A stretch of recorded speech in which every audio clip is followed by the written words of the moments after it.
All right, welcome back to From 8 Arbitration. And today I've got the resident expert in, Mr. Jason Leith, or as we like to call him, JB. And people ask me all the time, how do you get JB out of Jason Leith? And so I'm going to ask him right here in front of everybody, Jason Leith, how did I get JB out of Jason Leith? If you want, I'll just tell the story before I get started because there's a story. Okay, well, he's going to tell the story, but that's a commonly asked question. How in the hell did I come up with JB out of Jason Leith? So he's going to tell you that story, okay? And so he is the resident expert here as far as contractual provisions and interpretation. And so he's going to talk about management doing craft work. And that's a big topic, especially 204Bs doing our work. And so he's going to cover that today. Also, he's going to touch a little bit on Leadership Academy. I know that it's out right now to sign up for that. People ask me all the time if I've ever been to Leadership. I have not been to Leadership Academy. JB has been to Leadership Academy. So he'll tell you about that in case you're interested, wanting to know what's going on there. But I have not been to Leadership. So if you ask me, I've not. All right. So a lot of stuff going on social media. Of course, we've got Miss Lindsay handling Facebook. She does a great job. Y'all jump on there and talk to her. She does a fantastic job. I also have Twitter and Instagram. She's over that. She does a fantastic job with those things. We've got Discord, which is jumping right now. I know that Mr. Brian Renfro has been on there quite often, and he answers questions a lot. Also, Mr. Jim Yates is on there as well. So that's two national officers that are on Discord. And so y'all get on there. We've got an RA in there. We've got an RGA in there. And so a lot of great conversations going on Discord. I wanted to thank Mr. Michael Lyles. He's a CCA out of my installation and new shop steward's going to do a fantastic job. He's very eager to learn, which is great. But Michael Lyles is handling Discord. That's who got that up and running. And it's growing by leaps and bounds right now. So y'all get on Discord. A lot of great conversations are on there. Also, Reddit. I told you last week, I think, that a gentleman has started a Reddit page. It's up and running. So if you get on Reddit, go to From 8 Arbitration, and there's a Reddit page. So got a lot of things going on right now. And so a lot of people handling those. I'm all about free speech. I know that people running for office need to have thick skin. That's just part of it. But I'm all about free speech. I'll get on there and talk about what you want to talk about. I know that there's a lot of banter going back and forth. I will not have anyone bullied on any of those platforms, even though I didn't start them. I will not have that. And so if you're talking with people on there, that's fine. If y'all are going back and forth, look, I get it. It's voting time. Anytime there's elections, there's going to be parties that are extremely passionate about their position. And that's just part of the game. And I get that. And so, if you get on there and you get extremely passionate, that's one thing. I don't care. If we start bullying people, if I'm not going to allow it on my workroom floor, I damn sure ain't going to allow it on any kind of social media with the name of my podcast attached to it. I'm not going to have people coming in there and being bullied ever. And so I'll address it.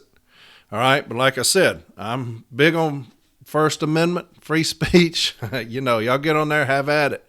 And I know that those people that are on there that are running for office have thick skin. But still, I'm not going to have anybody bullied, and I'll address that if it happens, okay? So we have that. Also, we've got Mr. Jeremy McCall and Noah Stump are starting a YouTube channel.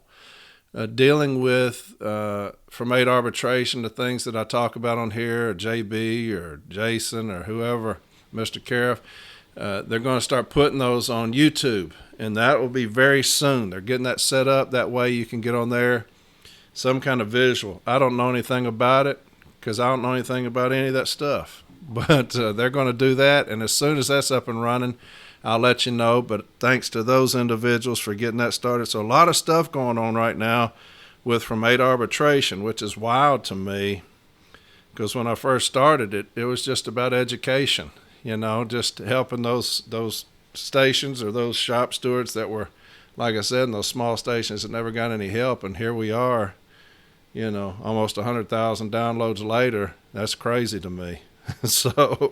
But we're going to keep educating, and today's going to be a good one with my expert JB coming in here about management doing craft work.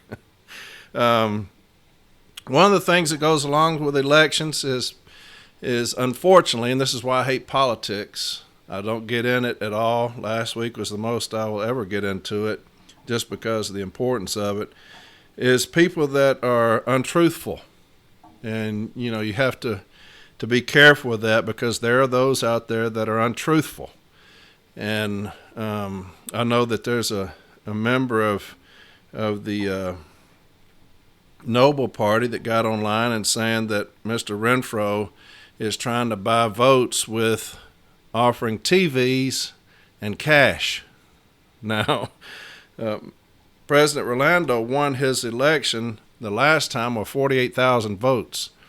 So what this individual is implying is that Mr. Renfro is going to buy 48,000 TVs and give those away if he's got your vote. And so be careful with that kind of stuff. Whatever platform they're on, get on there and talk to them and ask them things. Just be careful with people saying things like that. Hell, it happened to me last week.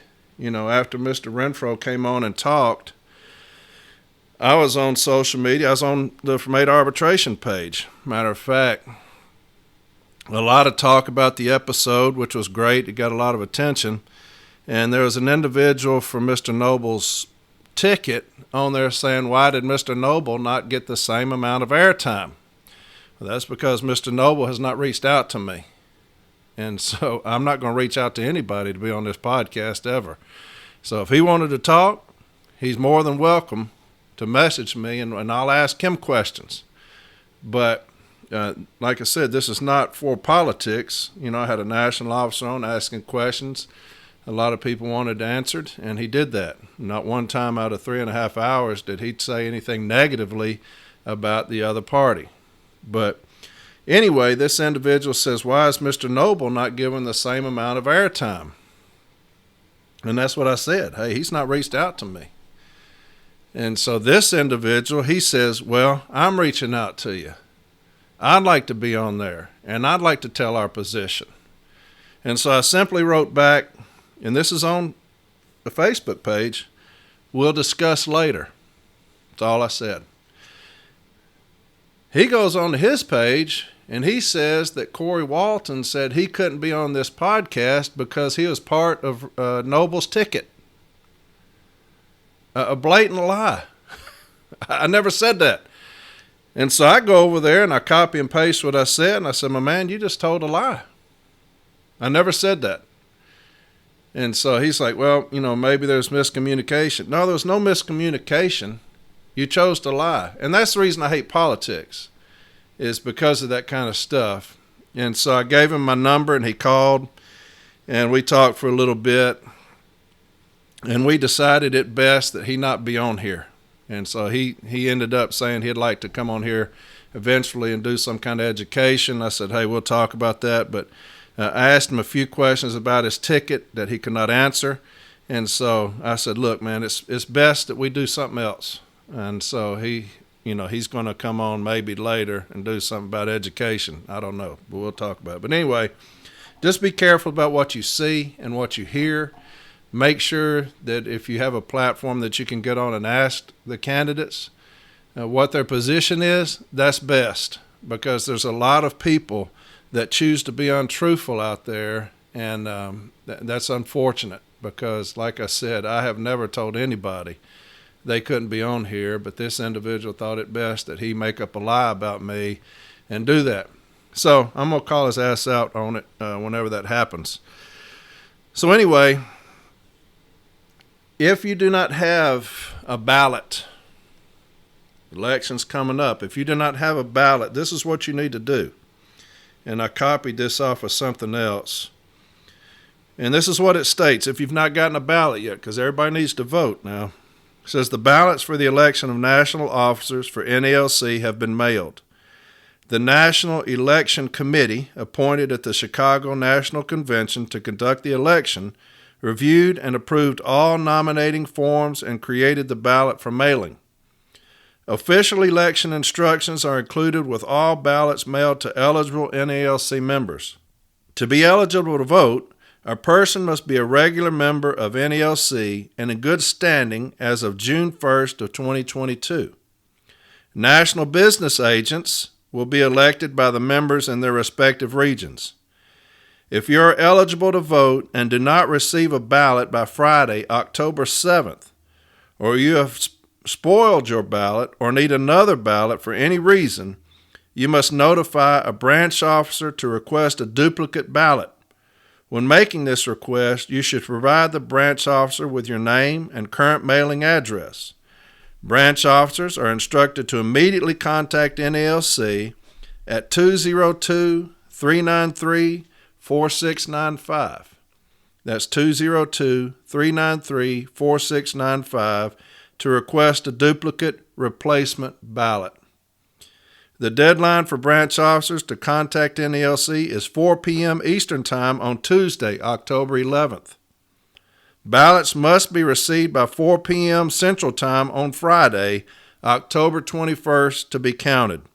The counting of ballots will begin on October 22nd. So if you've not received your ballot, make sure that you get you one. You need to vote, okay? So, with that being said, just a few little minor things we had to address right there.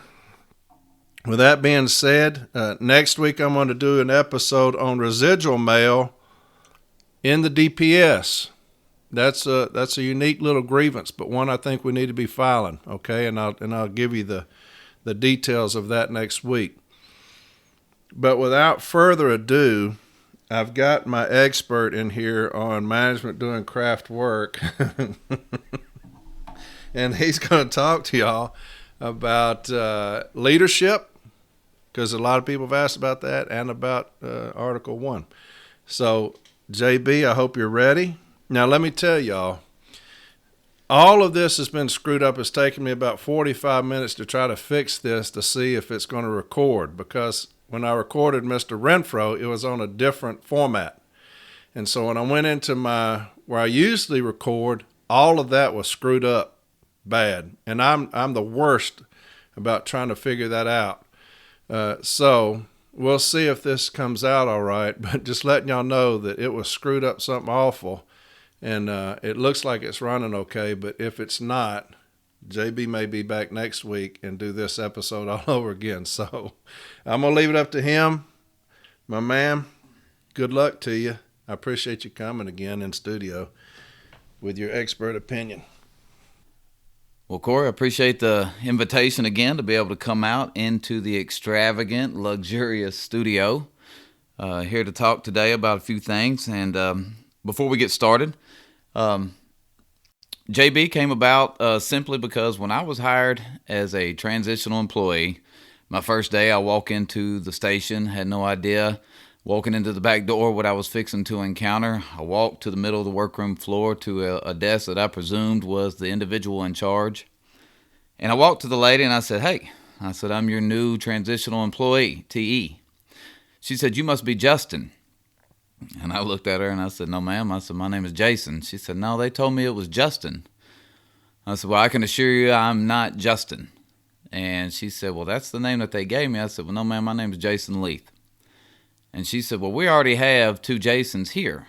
She says, "We're going to need something different."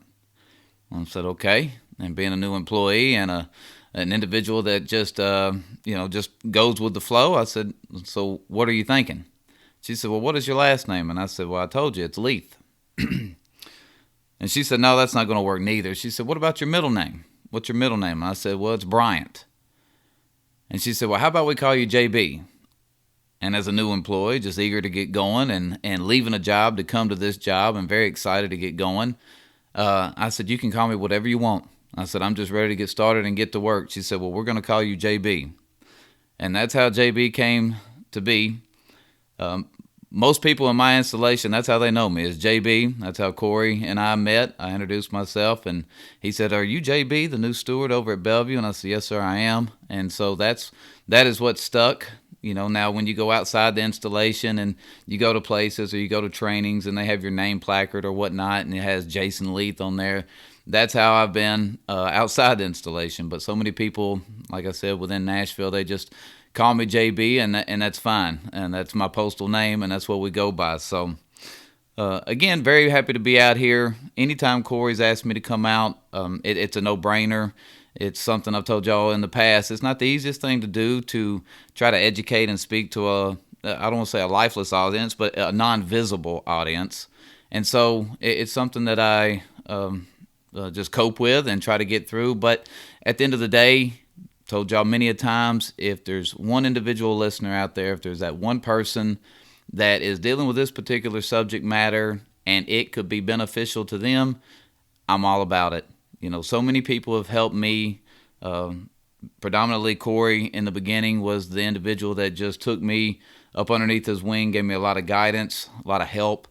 And we need help in this, you know, and that's something that's astronomical. You know, if we're the individual that's just wanting to hover over and covet that knowledge and not expound upon that or help other individuals gain that knowledge, then we as a union are not benefiting one another. I'll give you a prime example. When I first got started, I had at the formal step A, I was, I would say, not overwhelmed, but, you know, as an individual that had been a shop steward for a couple of years and then asked to step up and be a formal step A representative over 16 stations, a little bit of uncertainty of what I was fixing to encounter. Well, I had a grievance, and it was something I never dealt with, and it was concerning temporary loaning of CCAs. I had a CCA that was working in a station that was in my installation, but he was not hired in to my installation. He was outside in another installation, but he had been working predominantly in one of my stations. And I got a number from Corey, and I reached out to this individual down in Alabama. I didn't know this person. I introduced myself. And this individual, without hesitation, said, I would be more than happy to help you with this particular subject matter. And he didn't just help me. My email immediately was flooded with information, with contentions, with contract information, with the Step 4M document that, you know, directly related to this subject matter. And we talked about it and walked hand in hand. And this individual didn't hesitate to help me, or, matter of fact, said if I ever needed anything else, to feel free to contact him. I was very excited. I put together my grievance, formulated all my written contentions, put my entire case file together, sent it to the DRT, and he was the very first individual I sent this resolution to when we were successful, and just told him, thank you. Thank you very much for helping me being successful, not only for myself, but for the member, for the membership, to make a wrong right. And that's what all this is about. I hear a lot of things that go on. Corey does keep me informed as far as a lot of information or a lot of stories that come back to him. You know, I'm a simple person. I don't have FaceGram or Instabook or Diskit or Redcord or any of those platforms that y'all talk about on social media.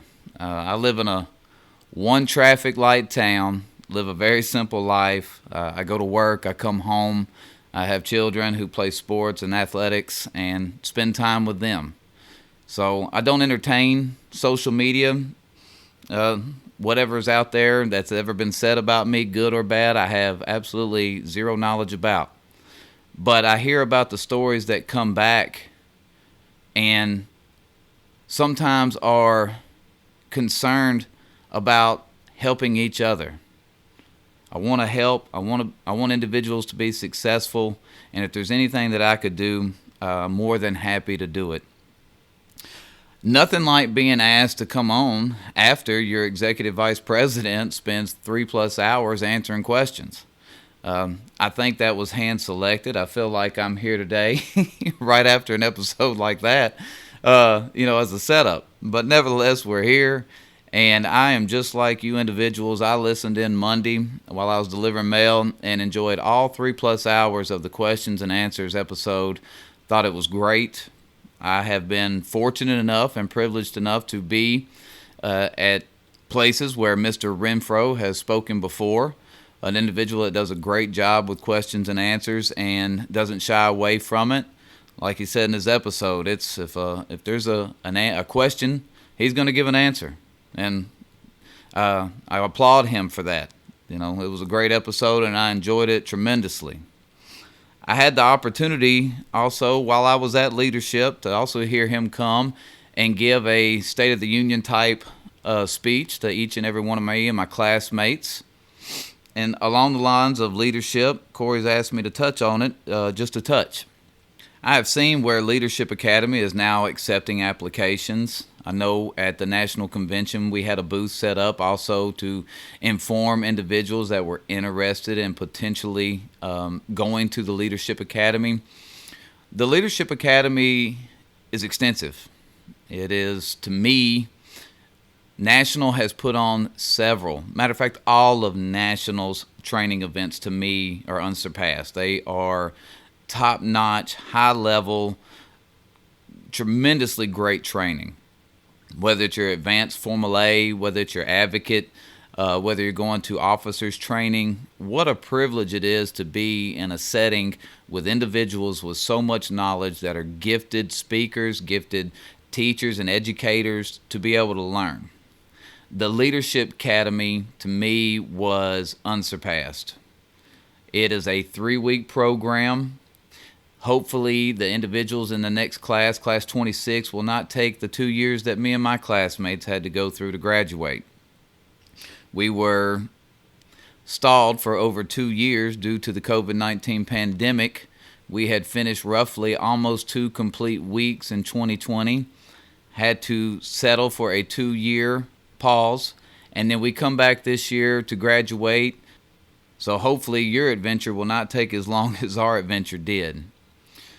If I had to kind of summarize to me what leadership would do for an individual and what it did for me, was it sharpened my unionism. It sharpened all things union. It helped me grow within, but most importantly, what it taught me was the absolute value of paying it forward, the mentorship, helping individuals become better.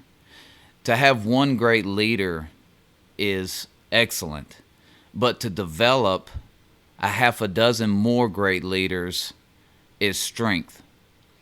And to be able to be on the forefront of helping individuals become better involved in our union, whatever avenue that may be, whether it's the grievance procedure, whether it's involvement within your branch, whether it's just mentoring individuals on the workroom floor, educating those brothers and sisters to what union is, what we have available as a union, what we have fought hard to achieve as a union. All those things combined together at leadership. It has helped me tremendously with being able to walk into a room and feel comfortable in these shoes, speaking to an audience, speaking to an individual, speaking to management. It has helped me as far as my writing and being able to present formidable papers that are easy to read and follow in the right context.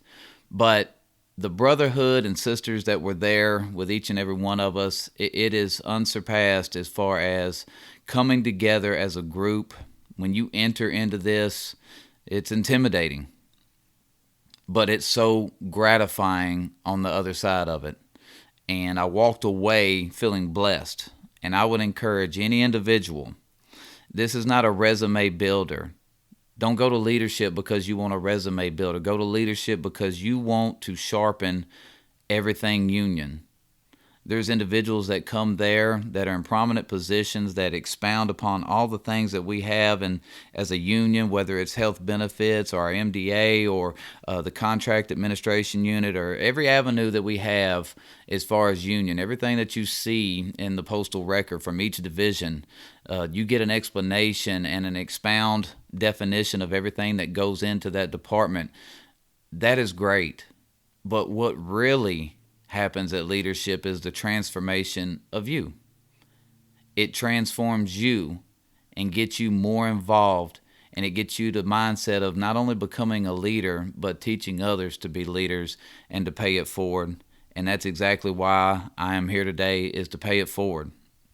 A lot of misinformation in my good friend's introduction.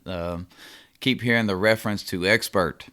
My friends, my brothers and sisters, a lot of love to each and every one of you, but I am by far an expert in anything.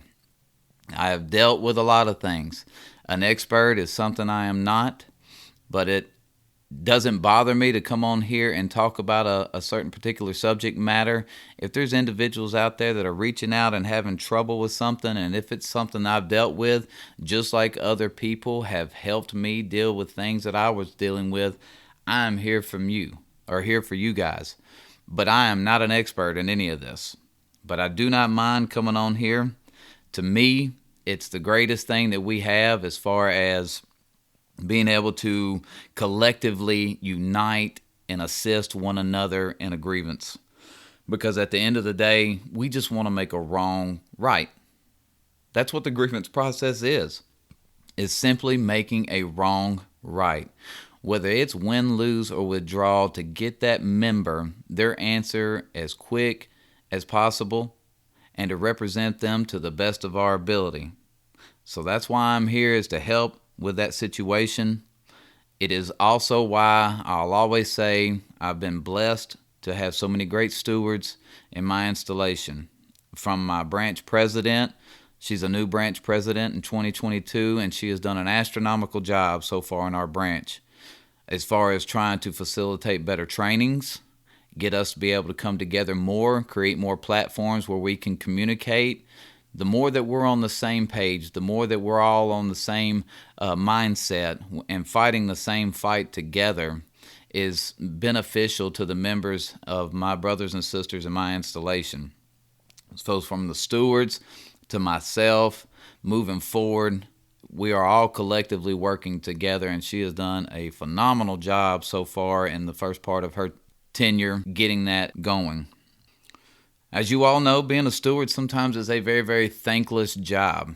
When I became a steward in 2016, I immediately, and I already kind of sensed it since being a TE and a CCA and then a full-time regular, but when I took over the stewardship, I really understood quickly that there is two types of individuals that we come encounter with every day on our workroom floor. And you got the individual that's a very thankful person. You got that brother or sister that really appreciates what you do. They appreciate their union for what they have done for them.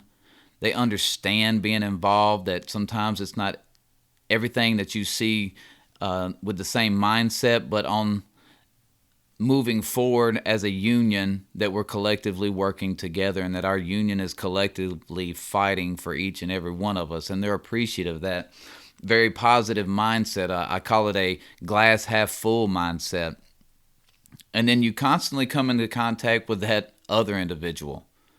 That individual that is always negative, seeing things in a negative light. What is the union doing for me? What is the union going to do? I don't get discipline, so why do I need the union? I don't file grievances, I stick to myself. I don't need a union for myself. Always bringing a negative light on the NELC and the union as together. And those are the two types of individuals that we so often deal with. And that individual is what I like to call seeing the glass half empty. And I think back, it reminds me of a story one time I had told my daughter. She's my middle child of 3, and she would also be my keeping up with the Kardashians kid. She's the one that's always worried about what everybody else has, what everybody else is doing, what they have that she doesn't, and always seeing things in a negative light. And this was early on, about 2 or 3 years ago when she had first started high school. She's a senior now. But always complaining about what others had, to the point I stopped her in the middle of the kitchen one time and I said, Emma, I said, you've got to stop worrying about what everybody else has and eventually be thankful for what you do have. And she said, well, I just don't, started going through her complaints. And I said, hold on. I said, stop. I said, you cannot go through life arguing and complaining about what you do not have. There's a point in time where you should look around and be able to say thanks for everything that I've been given. I said, you can't go through life always thinking about what you don't have. And I remember taking a glass out of the cupboard and thinking I was real smart at the moment. And I filled it halfway up with water, and I remember holding it up, and I gave it to her, and I said, Emma, if I gave you this glass and you were really, really thirsty, and you said, would you give me a glass of water? And I handed you this glass. I said, would you be thankful? And she said, well, no, I would be pissed because you only gave me a glass half full. And I said, Emma, I said, would you not be thankful for the half of glass of water that you were going to get to drink since you were thirsty? Or would you just sit here and complain about what's missing in the glass half full, what you're not going to be able to have instead of what you would get to have? And I said, Emma, you should be appreciative of what's in the glass. And I remember her looking at the glass and her looking at me. And she said, Dad, I see what you're trying to say. You're trying to say that instead of complaining about what's not there, that I should be more appreciative of for what is there. And I said, exactly. I said, we have to get better at being thankful for what we have and for what we've done. And I said, do you get it? And she says, I think I do. And she held that glass up, and I remember her looking at me, and she stared back at the glass. I said, I understand that I'm holding a glass twice as big as it needs to be. Handed it back to me, and the little brat walked right out the damn kitchen. So we didn't get the message that day, but she has gotten a lot better. And I give that analogy because no matter what the individual in your station that you're dealing with is, we got to constantly be on the forefront to be union activists for that person, to constantly remind these people of what the NALC has done and fought so hard for us to be able to have, for all the collective bargaining, for all the benefits that we have, and all the things that we do through the grievance procedure for our brothers and sisters. Constantly remind them of that, educate that negative individual to the point that they won't have any time to complain, that all they'll see is the positive that the NALC has done. As far as being a shop steward, again, thank you to each and every one of you.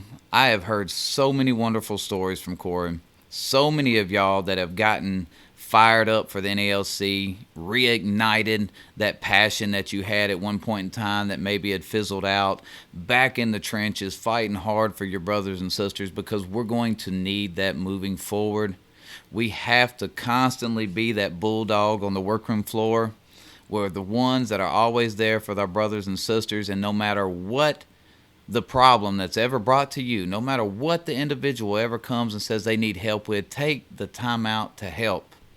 If it's a matter of grievance, treat it with the utmost importance and file that grievance. Get that protest in writing on the floor, on the table, and let's get that grievance moving forward, and let's fight our ass off for our brothers and sisters. Going into this subject matter, I think it's important to touch on being aware as a steward, being the individual that knows and has the oversight of what's going on in your station. Not that you're trying to run your station. That's not what being a shop steward is. We're not trying to run the station. We're not trying to be management. We're just going to make sure that management is running it correctly. But as a steward, and I'm not patting myself on the back, I'm just simply giving you hopeful information that will be beneficial to you. But as a steward, I want to know the parameters that we're playing in. I'll give you an example. Like when the new quarter just started in October, I always make sure I get a copy of that overtime sign-up sheet when the quarter starts, because I want to know I have 23 city letter carriers. I want to know who is on the overtime desired list. I want to know the individual that's on the work assignment only list and the non-overtime desired people. I want to know that just so I can make sure that I'm watching to make sure that overtime is being assigned properly. I want to know what's going on in my station. I keep an eye when individuals and takeoffs are being left behind, when we pivot routes or splits or takeoffs, however you call them in your geographic area, but we call them takeoffs. I keep an eye on those because I want to make sure that that work is falling within the letter carrier craft. So I'm always being mindful and aware. Keep an eye on the vacation calendar. I want to make sure that if there's individuals on that they are that the complement is being met, that the individuals are taking the leave that they want, and just being able to keep an eye on each and everything that I possibly can, not because I'm trying to run the station, but just because if problems arise, I've already got a good mindset of what's going on. So it's very important to be mindful and aware of the situations that are going on in your station. Moving forward, I said thank you earlier about Mr. Renfro's episode, and another episode that I really enjoyed. It was short, it was sweet, but it was direct to the point, and it was something that just reminded me of we as a union, us as shop stewards and grievance representatives. I think it's so powerful to be able to say we should constantly be trying to play chess while management is playing checkers. And if you've ever played chess versus checkers, you understand exactly what I'm saying. Checkers is what it is. The pieces can only move so one direction. Every piece is the same. Chess has different pieces with different movements, and it requires more thought process. It's thinking moves in advance to achieve the one move that you're hoping to make. And when I listened to Mr. Cariff's episode, I thought he did a great illustration of sometimes the mindset of moving forward, especially when he was talking about the monetary award. And I thought about that episode because ultimately sometimes we do think a cease and desist is all that's required. And it is. I mean, that's a commitment by the management representative that they have agreed that we will stop and not do this again. But as I listen to that episode and I think about arbitrations that I've been in and how we've set the stage as well, and something that I want y'all to really pay attention to, and hopefully you did in that episode, is how they built up that they have exhausted all avenues in hopes to get the constant erosion of their contractual bargain agreements to stop with the path that they took, with the violations that were in the file, the previous cease and desist decisions, with the compliance letters, with labor management meetings. They set the stage up to really be able to expound in arbitration that they have exhausted all avenues. I can tell you that is monumental in arbitration. I have done it with Corey Walton. I've done it with other advocates that we have went over decision after decision, things that we have done up to that point, compliance letter decisions that we've agreed to, compliance letters that we have sent to the postmaster, labor management meeting minutes, how we have exhausted all avenues to get a cessation of the same dispute that we continue to have, and how now here we are in arbitration, not to get the member restored back to whole. Feel very confident that's going to take place. What we're really here is addressing that Article 15 issue of making sure this continues not to happen, that it will actually cease, to raise that value to cause management to have to come to an agreement to eventually quit committing the same violation.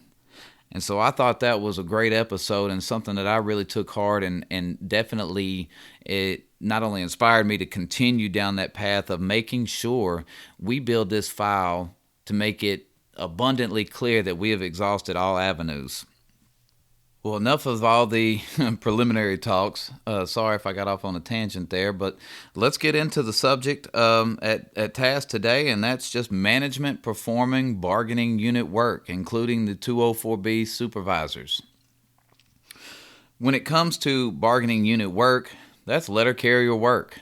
That's our work. And when we see an individual from management, a EAS, or even a 204B supervisor doing our work, they are essentially stealing from our craft. They are essentially walking over to us, putting their hand in our pockets and removing money. And it's something that we must grieve and take to task because we want to prevent them from stealing from us. No matter what the situation may be, and there's a lot of situations, and we're going to go through these, but we want to prevent bargaining unit work being stolen from letter carriers and being performed by management. There's what I call two different types of management performing bargaining unit work. There's those that I consider it just visibly blatant. You see it, you come in, you see a member of management or a 204B casing mail, robbing mail up for letter carriers. I mean, they're blatantly doing it in front of the naked eye. Those are one types of situations that I would say we encounter. The next is the individual, the sneaky person out there delivering our mail, delivering our parcels, taking pivots or takeoffs out to other letter carriers instead of the letter carrier coming back to the station to pick that up. Those are the ones that sometimes require more detective investigation. And to me, Article 1 grievances are sometimes what I consider the funnest grievance I have, because it really requires you to start peeling all those layers back to be able to find the individual that did this work. Because make no mistake about it, they're going to do everything in their power to try to cover it up. Especially if it's the situation, the second that I gave you, if they're out there actually delivering our mail. They're not going to want you to find out. They're out there delivering that mail in hopes to either get everybody back by a certain time or whatever the reason may be. Nevertheless, it's not a good reason, but it's going to require us to put our steward hat on, and through the information and documentation that we were able to evidence that they did it, and we're able to nail them for that violation, and then get the individuals paid that should have been doing the work in the first place. Those are the two types of situations that are most common. The ones that you walk in, you see blatantly in front of you, and then the other situation where the individual's out there delivering our mail unbeknownst to us, and it's up to us to be able to evidence through documentation and information that we can request. First thing I want to talk about is the 204B, the 204B supervisor.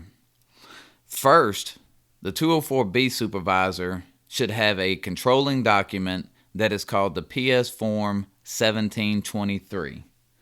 The 1723, if you're unfamiliar, it's the controlling document. It's an assignment order official form that should have been given to the union in advance before the individual being assigned to a 204B detail. So if you got an individual that you walk in, and my installation has 16 stations, so if I all of a sudden walk in and I see an individual wearing some khakis and a dress shirt, and I walk over and say, "How you doing? I'm JB. Nice to meet you. I'm the shop steward here." He says, "Oh, I'm the 204B supervisor, so-and-so." Well, that's interesting because I never got your 1723 in advance detailing you to this position, and their eyes usually look big as shit because they have no idea what I'm talking about. But the first thing that I'm going to take issue with before we even segue into the Article 1 violation, then performing bargaining unit work, is I want you to be prepared to be able to file an effective grievance, and it should be filed if you are not getting the PS Form 1723 in advance detailing this person to a 204B supervisor position. Whether the duration or time is half a day or 3 months, I do not care. I should have been provided in advance that 1723. If you've never seen a 1723, I was able to get Jeremy, which again, I'm going to give Jeremy all the props in the world again, has done a phenomenal job. I go to that website and look at things sometimes and look at the sites and still pull things from that. And what a creation he has done. I mean, it has been an outstanding job, something that is beneficial just to have those episodes with the sites readily available for any of us to be able to go on there and just have that subject matter with the corresponding documentation right there that we could use. So my hat's off to that individual. He has done an outstanding job. Definitely deserves all the praise in the world for that. But thank you, Jeremy. He has put up a 1723. It's a blank one, but for you to be able to look at and understand what it is. In this assignment order, it's going to detail an individual into the position that they are currently in, the 204B status. And you'll look at it and you'll see that there's a current assignment. That'll be what the individual was, where their assignment is. It'll indicate what their days off was, what their begin tour, end tours. You'll see their designation activity code was a 13-4, identifying that they were a regular city letter carrier. But most importantly, what you're going to be looking at is the new directed assignment. And this form should be given to you or the local union in advance prior to that individual starting a 204B assignment. And if that didn't happen, you're going to grieve it. And you're going to grieve it because you want to start accumulating cease and desist, that they'll stop doing this, that they're just not going to wing an individual on the desk whenever they feel like it. They're going to do the proper things that they're required to do, just like they expect of us. Okay? We're going to require them to do the very thing that they're required to do. And we're going to hold them to task on that. But you'll see that new directed assignment, and you'll see where it identifies what the individual would be doing in the position title. It'll say something of supervisor of customer service, a SCS.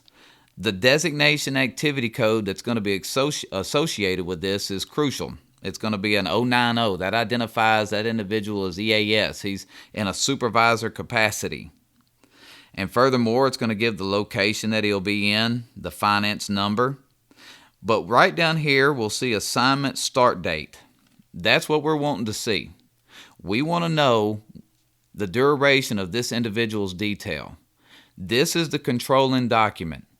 This is the very form that if this individual is performing bargaining unit work during the duration of this 204B assignment, of this assignment order, unless there was a modification provided to me in advance, this individual is no longer allowed to perform bargaining unit work with his assignment start date in order.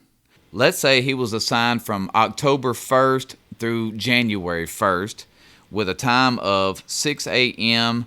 to 1500 p.m. That means from October 1st at 6 a.m. to January 1st at 3 p.m., he is not to perform any bargaining unit work and for the duration of this assignment order. Okay? Unless there was a modification provided to the union in advance, he is not to be performing any bargaining unit work. This is the controlling document that should have been provided to you, and if it wasn't, we're going to grieve it.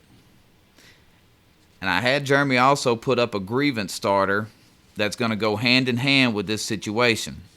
Now, I wanted to go ahead and touch on the contractual language that's associated with that management is obligated to provide this 1723 in advance to the union. It can be found in Article 41.1.A.2. That's in our JCAM of Article 41.1.A.2. And it states the following. Letter carriers temporarily detailed to a supervisory position, 204B, may not bid on a vacant letter carrier craft duty assignment while so detailed. However, nothing contained herein shall be construed to preclude such temporarily detailed employees from voluntarily terminating a 204B detail and returning to their craft position. Upon return to the craft position, such employees may exercise their right to bid on a vacant letter carrier craft duty assignment. The duty assignment of a full-time carrier detail to a supervisory position, including a supervisory training program in excess of 4 months, shall be declared vacant and shall be posted for bid in accordance with this article. There's been questions about that before of how long a 204B or an individual can be gone in a 204B capacity before their route can be posted. It is actually management's obligation to post a position that has been vacant for 4 months or more, post that position available to the other craft employees to bid on. If a 204B or an individual's been gone in a 204B capacity in your station longer than 4 months, you can file a grievance to have their vacant position that they vacated posted. The contract tells us they can right here. It also told us in the beginning of that paragraph that they cannot bid on positions while they're in a 204B capacity. But again, that 1723 is the controlling document that we're going to have or should have in advance to be able to evidence that they were doing these things. One, that they've been gone. And two, if they bid on a position and was properly awarded or improperly awarded, but given the award, we can evidence that they were in a 204B capacity and that it was an improper award. But furthermore, it goes down to say, Form 1723, Notice of Assignment, shall be used in detail in letter carriers to temporarily supervisor positions. The employer will. That word will is certainty. They will provide the union at the local level with a copy of Form 1723 showing the beginning and ending of all such details. That is an obligation that they will do. And if they don't do it, we're going to grieve it. There's several M documents that go hand in hand with Article 41, 1A2. And these M documents can be found in your MRS. And just like I've said before, educating yourself, when you go to the MRS, you look in the index and you look at 204Bs, it's going to give you a page number, and it's going to talk about detail forms, assignment orders. It's also going to talk about scheduling and bargaining unit work and bargaining unit overtime. It's going to give you M documents that the parties have agreed to that's going to assist you and give you the knowledge to be able to better understand what circumstances rise to a grievance. But in this case, M document 357, which Jeremy has also putting this up on the website, states, the issue in these grievances is whether employees on a 204B assignments are required to work in the assignments exclusively for the duration of time periods shown on Form 1723.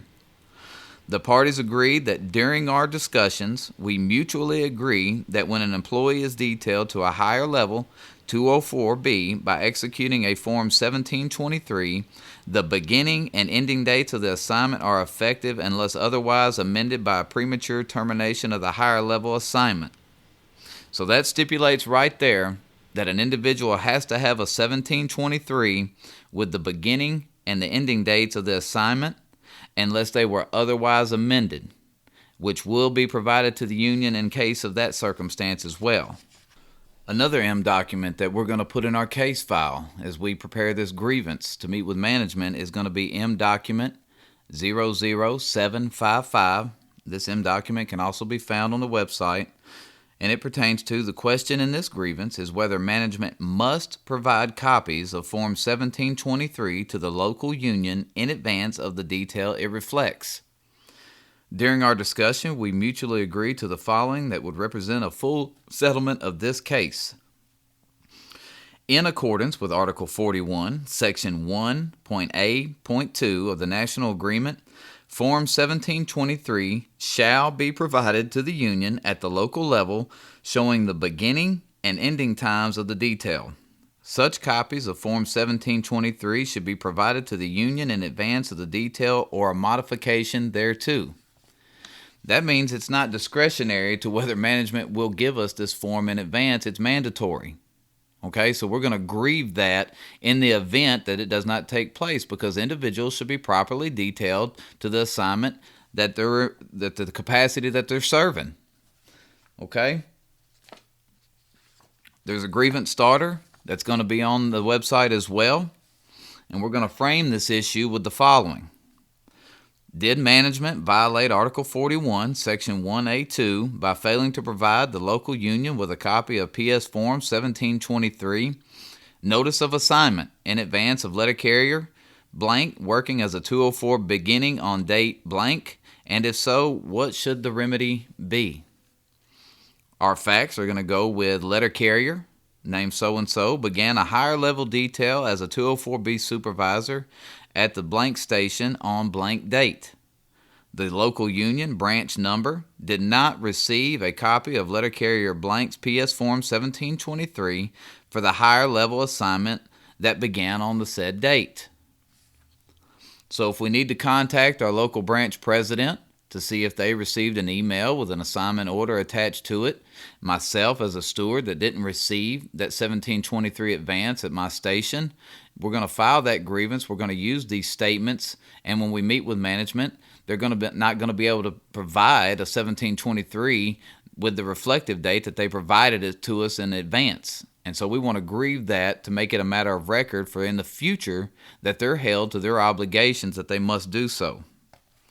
The facts that go on just simply state from Article 1 of the JCAM, and we're going to get into that a little bit more, but it also touches on in Article 1.6 that the prohibition against supervisors performing bargaining unit work also applies to acting supervisors, 204B. The PS Form 1723, which shows the times and dates of the 204B detail, is the controlling document for determining whether an employee is in a 204B status. A separate PS Form 1723 is used for each detail. A single detail may not be broken up multiple PS Form 1723 for the purpose of using a 204B on overtime in lieu of a bargaining unit employee. Article 41, 1A2 requires that a copy of the Form 1723 be provided to the union at the local level. So don't be misconstrued or fooled by management that, we're going to use him today, and then tomorrow he'll be back as a 204B, and then moving forward next week he'll also not be in a 204B status on Monday. Then moving forward they can't do that. They have to provide in advance a modification to the detail, and they must provide in advance when he's being assigned to a detail. Okay? So we want to be knowledgeable that this individual, if he's in a 204B capacity and you haven't received a modification in advance, and this individual's performing bargaining unit work, that he's improperly performing that work. He is essentially stealing from the letter carrier craft because he is still detailed because we never received a modification. Okay? So prior to that individual, or prior to us even getting into this grievance as far as management performing bargaining unit work, we want to make sure that management's being held to their responsibilities of providing to the union in advance the detail, or to the union in advance a modification to the detail.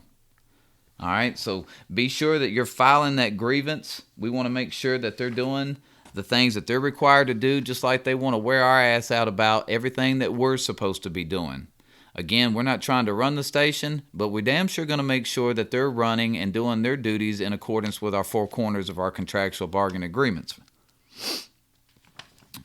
For a remedy in that case, we're going to ask that management will cease and desist violating Article 41, 1A2 of the National Agreement at the blank station/post office in the future, and that management provide the local union a copy of the PS Form 1723 for letter carriers working as a 204B supervisor at least 1 day in advance of the beginning and of whenever a change occurs to the higher level details whenever possible, or whatever Step B team or arbitrator deems appropriate. So we're going to establish that management will stop and discontinue the violation of failing to provide to the union in advance the detail assignment or a modification. That's going to set our platform moving forward that if we continue violating the same provisions, then we're going to ask for something in and above to help create a cessation and continual grievances being filed over the same dispute that's already been settled. Correct? Just like Mr. Karras said, we're going to go ahead and start building our platform. We're going to start building our case file. And I've talked to y'all in the past about being organized. And, I'll say this. I'm fortunate enough to come from a big branch that has, office space, filing cabinets, things that we're capable of keeping up with. But if you're in a smaller branch, smaller station, it's imperative for you to just create a filing system to where you can reflect back to those decisions so you can use them moving forward if they continue down the same pattern. You're going to develop the Article 15 argument that they are no longer bargaining in good faith because they continue to violate the same agreement that they've committed that they were going to cease and desist on. Correct? So we're going to ask for monetary value or monetary award, and helps as an incentive for them to be contractually compliant. So that's always critical as a steward, as a union representative. Organization is key. It's something that can't be stated enough, that we want to have good filing, good record keeping, and be able to use those decisions to our benefit. So let's get into management performing bargaining unit work, and who can and who cannot perform bargaining unit work, when it's appropriate for an individual to be performing bargaining unit work. A lot of questions out there about, a 204B. If they worked overtime the day prior, the day after, are they still allowed to perform bargaining unit work? A lot of questions, and we want to get into all those. I hope this portion will cover some of the things that you've been wanting to gain knowledge about and be able to effectively grieve a particular circumstance in your station. I say circumstance because this is a grievance sometimes, especially with 204Bs, that you will see that there's a variety of situations that could arise.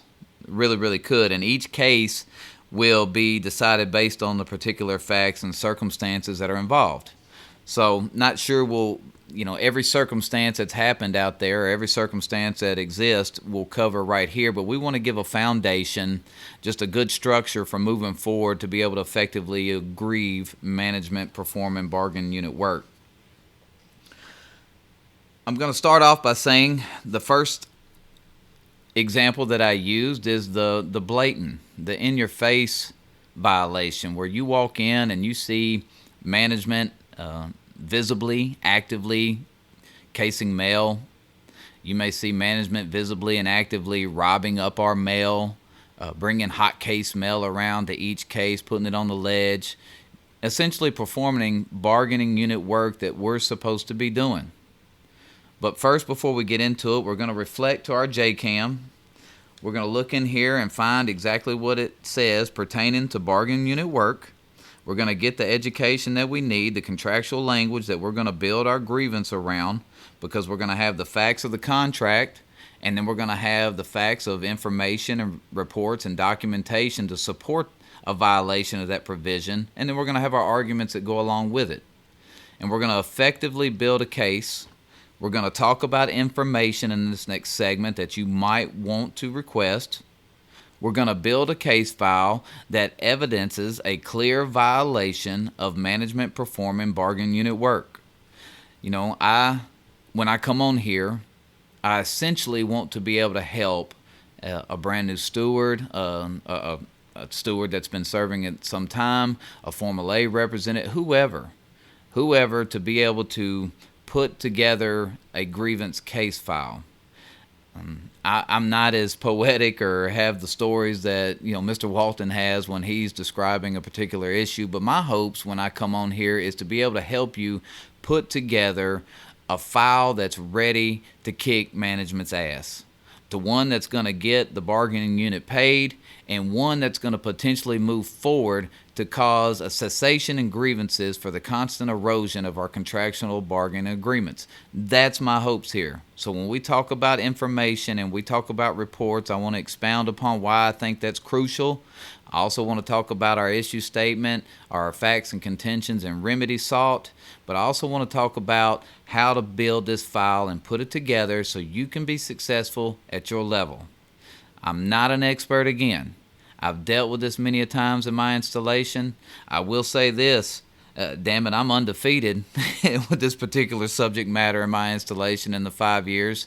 And it's one that we have investigated and dove into and peeled back layers and went through reports and documentation because I wanted to find that sneaky son of a bitch out there so bad, because I knew it happened.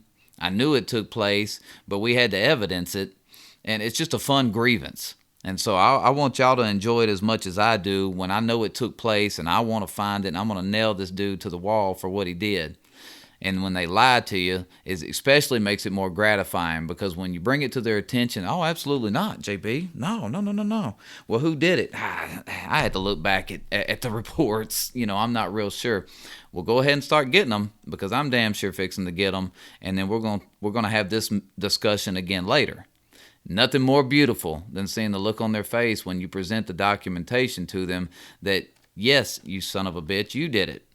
Or so-and-so did it, and we caught you, and you lied to me, just like y'all do. And they think nothing about it. A lie to them is a dime a dozen. If you've done this long enough, or you've been in the Postal Service long enough, a lie from management, if we had a nickel for every one, we would be some rich people. But anyhow, so as we get into this, I want to help you build your position, be able to help you gain knowledge. So we're going to start off in our JCAM. We're going to look into the index, and we're going to go straight to bargaining unit work, and you'll find that on index-2. You'll see it right there, bargaining unit work, and it's going to prompt us down there, supervisors prohibited from performing. It's going to refer to us to Article 1, Section 6. That's going to start on page 1-4. So now we got the playbook, the guidelines for supervisors performing in bargaining unit work. And we're just going to go ahead and read this section. We're going to go over it. That way we know exactly what management's potential arguments could be, and what the contract says as far as the latitude for them to be able to perform bargaining unit work. So let's go. Article 1.6.A is titled Performance of Bargaining Unit Work. Supervisors are prohibited from performing bargaining unit work at post offices with 100 or more bargaining unit employees, except, so here's our parameters, in an emergency. And they'll often use in an emergency. But we're going to argue, and you'll see in our contentions later on, that this was not an unforeseen circumstance. This was not an emergency declared by the Postmaster General. This was not because of sick calls, or not because trying to make a certain time. The emergency did not exist. Okay? So don't be fooled by, their contentions of, well, we had sick calls that day, or, we weren't particularly expecting this heavy mail volume. That in itself does not constitute an emergency. Number 2 is for the purpose of training or instructing of employees. That's why we got on-the-job instructors. To assure the proper operation of equipment. To protect the safety of the employee. To protect the property of the USPS. And then it goes on that we read a minute ago about the prohibition against supervisors performing bargaining unit work also applies to acting supervisors 204B.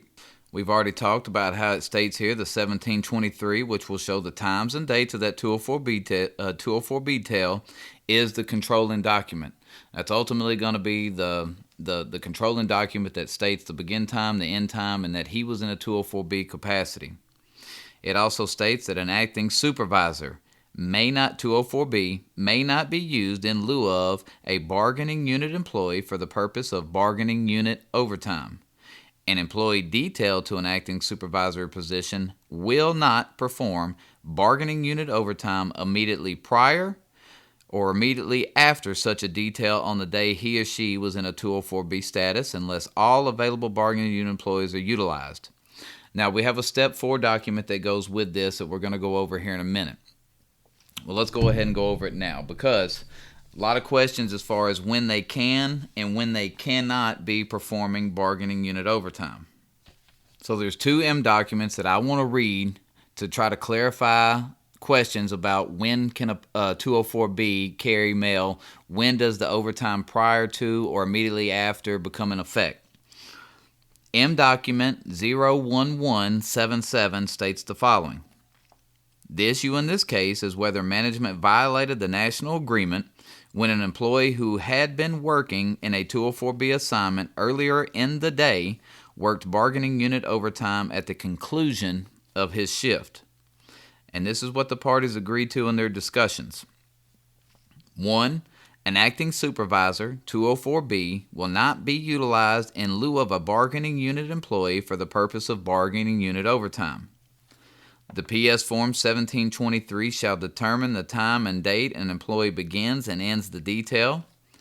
An employee detailed to an acting supervisory position will not perform bargaining unit overtime immediately prior to or immediately after such detail unless all available bargaining unit employees are utilized. This same M document is reflected in M document 01426. Again, you'll find these on the website, both of these, but 01426 reflects back to 1177, but it adds another little stipulation. The issue in this grievance is whether management violated the national agreement when acting supervisor 204B performed craft overtime on a day immediately following a higher level detail. So this is when he performed overtime. Let's say his detail starts on Tuesday. He performed overtime on Monday. And the discussion that this one's pertaining to is that improper, that he performed overtime on Monday prior to him going into 204B status on Tuesday. And during the discussion, they mutually agreed to the following, that we also agreed that this issue has been settled between the parties through numerous Step 4 decisions, as well as the pre-arbitration settlement in case number, and that's the M document that we just talked about, M01177, but they further agreed the 204B detail had ended, and therefore the employee was not prohibited from performing bargaining unit overtime on the day following the termination of the detail. Okay? So now we got a better understanding of what they're talking about as far as immediately prior or immediately after. For 204B, if an individual's regular schedule, let's say, is 7:30 to 4, that's his 8-hour shift, that this individual will not come in and work overtime from 6 to 7:30 and then go into a 204B status and finish out his day. Okay, because he has now performed bargaining unit overtime prior to the detail on the same day. So when I talked to you earlier about the variety of cases, just depends upon the actual facts in those situations, it wouldn't be a violation if he worked Monday as a letter carrier and worked 10 hours. And then on Tuesday, he walks in and does a 204B detail. As long as we have the 1723 identifying that he starts on Tuesday, it was provided in advance, that would not be a problem. The problem would therefore lie if he came in at 7:30 and worked till 4 o'clock as a 204B and then performed bargaining unit overtime on the same day afterwards. Okay, that's what the M document prohibits them from doing. So that's when we got clarification now of our parameters of when they can perform bargaining unit overtime. Hopefully explain that correctly to you guys, or being able to explain it in a way you understood it correctly. Again, not immediately or after their detail. If they perform bargaining unit overtime the day prior to their detail, that's okay. Once their detail starts, they cannot perform before or after that detail.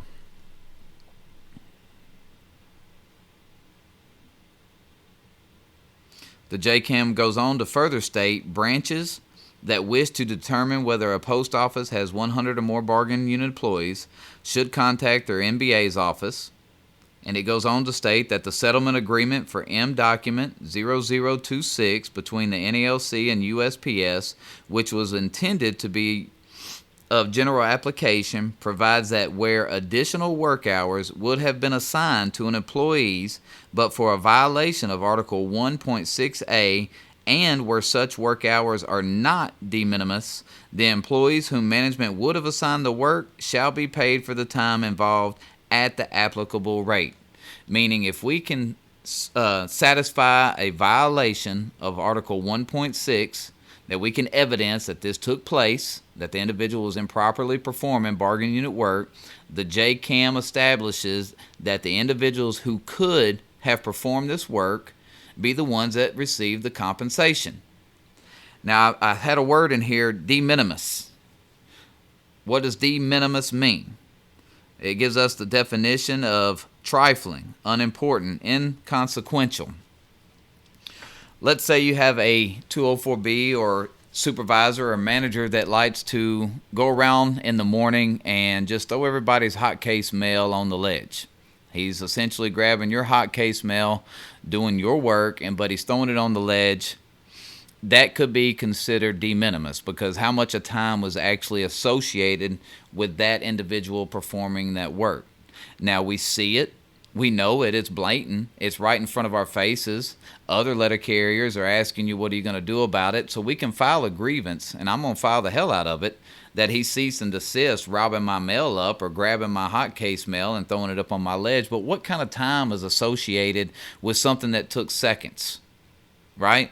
I mean, how are we going to eventually try to get individuals compensated for that? Well, I tell you how I would do it. And how I do it is just how I would do it. May not be how you would do it. I would let it ride for a period of either 7 days or maybe even up to 14 days. I would have my letter carrier statements. I would have the file that evidences, through numerous statements or interviews, that so-and-so, Supervisor Joe, has been robbing up our mail for a period of 7 or 14 days, and bring it around to every letter carrier's case and try to establish, out of those 14 days, he probably essentially took 10 to 15 minutes from each of us. Try to establish more of a time than just filing a single violation on one particular day. Now, we want the individual to cease and desist. That's the most important thing. But to try to gain compensation out of it, filing a single day is probably going to be a little bit hard. It's going to be considered de minimis, that it was not really of any kind of value. It just really prohibited you from performing a small function of your office time.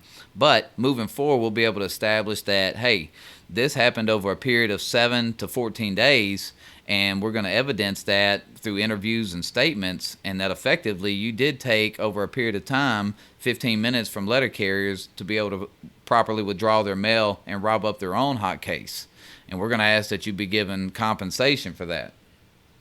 So that's one way to maybe try to work around de minimis and to get carriers compensated for management performing bargaining unit work.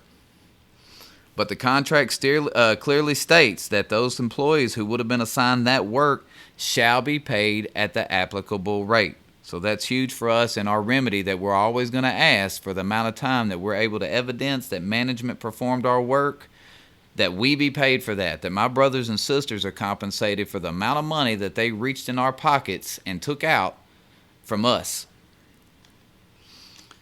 The JCAM goes on here again to define emergency.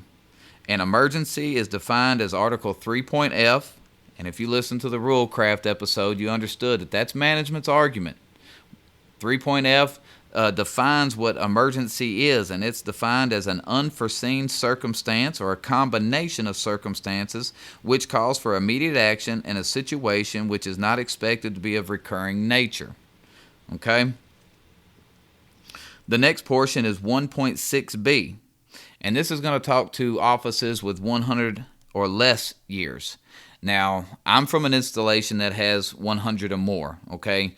So it's strictly prohibited. If I see management performing any bargaining unit work, I'm grieving the hell out of it. I'm grieving it if they touch my mail in the morning. I'm grieving it if they're out there delivering packages. I'm grieving it if they're taking takeoffs out to letter carriers. I'm grieving it if they're out there delivering our mail. I want all that to stop. I want our work to be protected. That's what you're representing. That's what you're doing when you're representing the four corners in your bargaining unit for your letter carriers, your brothers and sisters, that our work will not be messed with. That's what you're standing up for. And no matter what they say to you, well, I'm just trying to help you get out of here earlier. I'm just trying to make sure that everybody's happy and taken care of.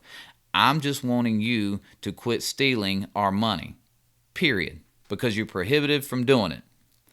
But 1.6b talks about smaller offices, and it states, in offices with less than 100 bargaining unit employees, supervisors are prohibited from performing bargaining unit work except as enumerated in Section 6A1 through 5, which we talked about, or when the duties are included in the supervisor's position description. I'm going to grieve it no matter what. Okay, guys? That's what I'm going to do. I will ask for that supervisor's job description, but I'm going to go ahead and tell you that more than likely it's not going to have delivering city mail, city route 1, okay? So we're going to grieve that, and we're also going to go and reflect upon the rest of this JCAM knowledge right here where it says the step 4 decision, M-200, provides that no matter what appears in a supervisor's job description, it does not authorize the supervisor to perform bargaining unit work as a matter of course every day, but rather to meet established service standards. Furthermore, the pre-arbitration settlement provides that where the phrase distribution task or may personally perform non-supervisory task is found in a supervisor's job description does not include casing mail into letter carrier cases. So you smaller offices out there, don't be misguided or buffaloed into believing management's argument, well, there's times that we can. I'm going to grieve the fact that they're performing bargaining unit work, and we're going to want it to cease and desist, okay? Example 1 again, blatant, right in front of our face. How are we going to build our case file for that? Well, we touched on it a second ago. Statements, interviews, things of that nature. We can go ahead and establish a prima facie case. We can already go ahead and establish that it took place, and now it will be management's burden to go against our prima facie case that we established through statements and interviews that they didn't do this. Okay? We're going to go ahead and get that as a matter of record from our brothers and sisters that they came in and we saw the individual casing up these routes or splitting, doing pivots, robbing up mail, performing our work when they were improperly to do so. So let's talk about the second example. This is the one that's going to require you to put your steward hat on, your detective hat, to get involved, to get those hands dirty, to get information and reports and documents to be able to help you and assist you. Some of this information that we're going to go over, that we're going to request, because it's not extensive, and there may be less and there may be more. There may be only a couple pieces of this you need. You may need additional information, but nevertheless, when I'm investigating a particular situation like this, to where let's say I'm pretty 99-something% sure that there was a takeoff left in the building when I left out. And I know, because I'm the steward and have a pretty good idea of the layout and the overlay of the station, that everybody had a takeoff. And we all come back at the end of the day and that mail's gone. And I start getting suspicious about who particularly maybe had delivered it. And I can't seem to get an answer from anybody. And so I start feeling like management has now delivered this takeoff that was left in the building. It's going to require me to put on my investigation hat and to dive in and find where this individual did it. So when we start talking about some of this information, it's important, and I've spoke about it before, of understanding postal applications and programs that they utilize. That's where we're going to gain our information, our burden of proof. We're going to use their tools to their detriment, but we must know how and what these reports are. And over the course of time, I've accumulated things from wherever. I can't even tell you where some of this stuff even came from. Google search, just wherever. But I obtained it, I saved it, but I'll share it with y'all. And I don't have any problem with doing that. And so I asked Jeremy to put on the website. There is a couple of DOIS examples of information and reports. There's a DOIS guide on there that will go through all the reports that are available through DOIS, what those reports consist of, the definition for those reports, what they're utilized for, and maybe that will help you not only in this particular situation, but any other situation, help you to be able to evidence a violation through their applications. So look over that information, see if that's potentially beneficial to you. There was also, I come across a DOIS PowerPoint on a presentation for management on how they should utilize DOIS. Well, I think their utilization's bullshit. I still like the PowerPoint presentation to be able to help me understand what they're looking at and how I can use it to my benefit. When I tell you I'm trying to play chess while they're playing checkers, I'm going to do everything I can to gain as much knowledge about the programs and the applications that they use on a daily basis. I'm going to find a way to be able to use that to support my grievance. And that way, when I meet at informal or formal step A and I push my case file across the table to management, I know it's filled with not only an issue, but I know my burden of proof has been met, and it's been met with their own documentation, and I'm pushing over essentially their ass. and I'm going to ask that my letter carriers be paid for that time that they stole from us. There's also on there a NALC booklet for analyzing the tax employee everything report.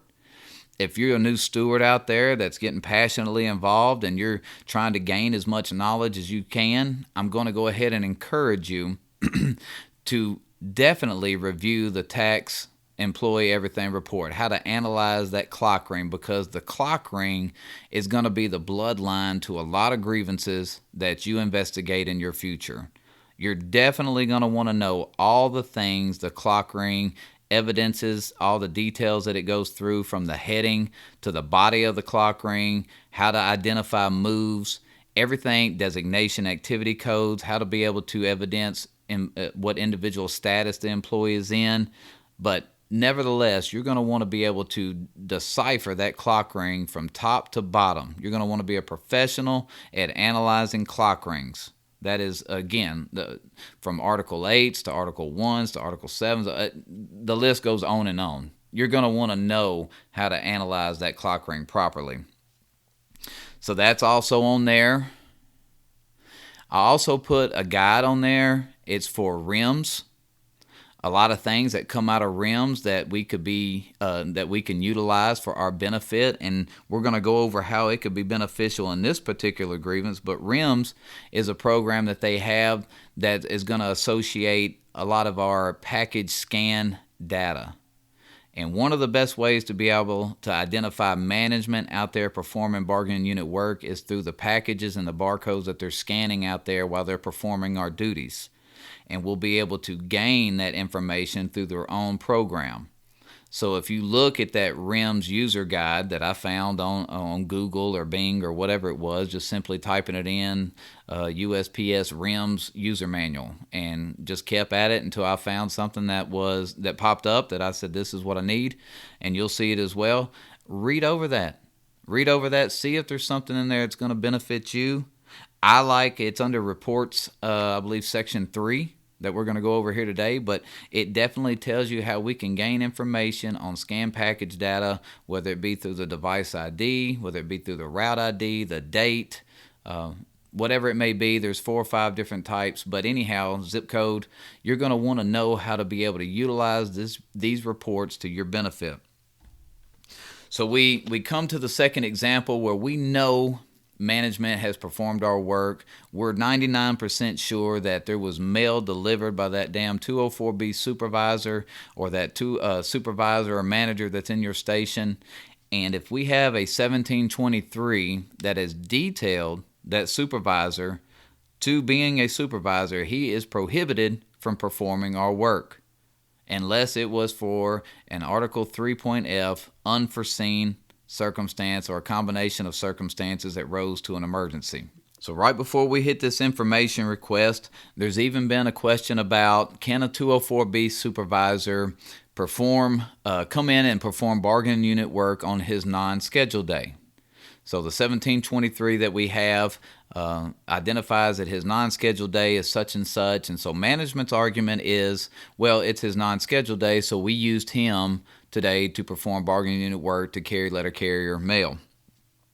I want to hit an M document that directly answers this question for you brothers and sisters, and it is M document 00891, and it states the following: in full and complete settlement of this case, it is agreed, and an employee serving as a temporary supervisor 204B is prohibited from performing bargaining unit work except to the extent otherwise provided in Article 1, Section 6 of the National Agreement. Therefore, a temporary supervisor is ineligible to work overtime in the bargaining unit while detailed, even if the overtime occurs on a non-scheduled day.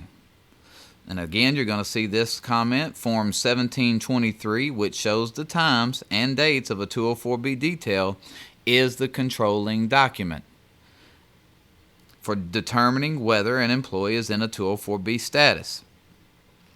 It tells you that management may prematurely terminate a 204B detail by furnishing an amended Form 1723 to the appropriate union representative. In such cases, the amended Form 1723 should be provided in advance. That means if I did not receive a modified 1723 terminating that 204B from being in a supervisor capacity, he is still on such detail and is prohibited from performing bargaining unit work. The contract is clear, and it's going to be up to you guys to be able to determine through these M documents, through the MRS under 204Bs, that this particular situation does not apply. They cannot come in on a non-scheduled day if they are still up on such detail, and that 1723 is the controlling document. It goes on to state, if the union representative is not available, the form shall be provided to the union rep as soon as practical, or if he or when she or he becomes available. And in this case, the grievant, Mr. So-and-so, will be paid 8 hours at the overtime rate. So just like the JCAM said, where a proven violation is evidence, the payment or the proper compensation will be given to the individual who should have been performing in the work. So this 204B was improperly carrying or performing bargaining unit work, carrying mail, when the individual who was proper, who was a letter carrier sitting at home, should have been working. So another situation where that answers your question as far as what about a situation on a non-scheduled day. These are, again, a lot of times management arguments. They're going to come up with anything to try to get you off the track of filing this grievance, okay? So back to our information.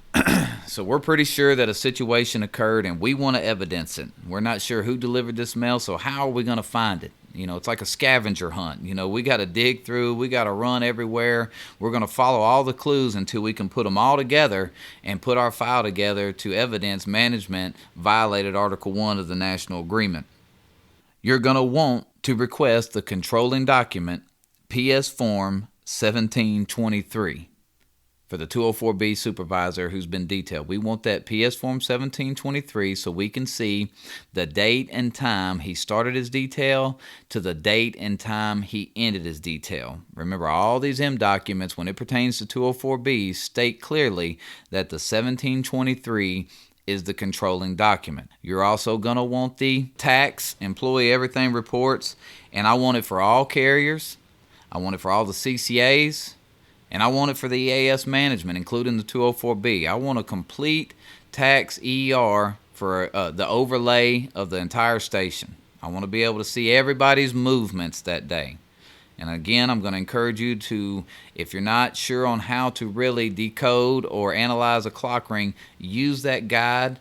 It breaks it down beautifully to be able to help you analyze that clock ring from top to bottom. That information is for you to be able to go over so you can be an expert at analyzing a clock ring. But we want that entire overlay of the station. I'm going to ask for the PS Form 3997. That's your daily schedule. That's the PS Form for that, but it's your daily schedule. And we're in hopes that we see management detailing out to the side the pivots. You know, like I said, this is going to be you having to put your investigation hat on, cross-referencing time codes to the daily schedule, looking for that piece that's unidentified to any letter carrier. Okay, we're going to have to be able to nail this down, write all our notes out to the side, and be able to find that piece of mail, that section of mail that went to a letter carrier's route who we're trying to identify was not performed by any letter carrier, that was actually performed by management.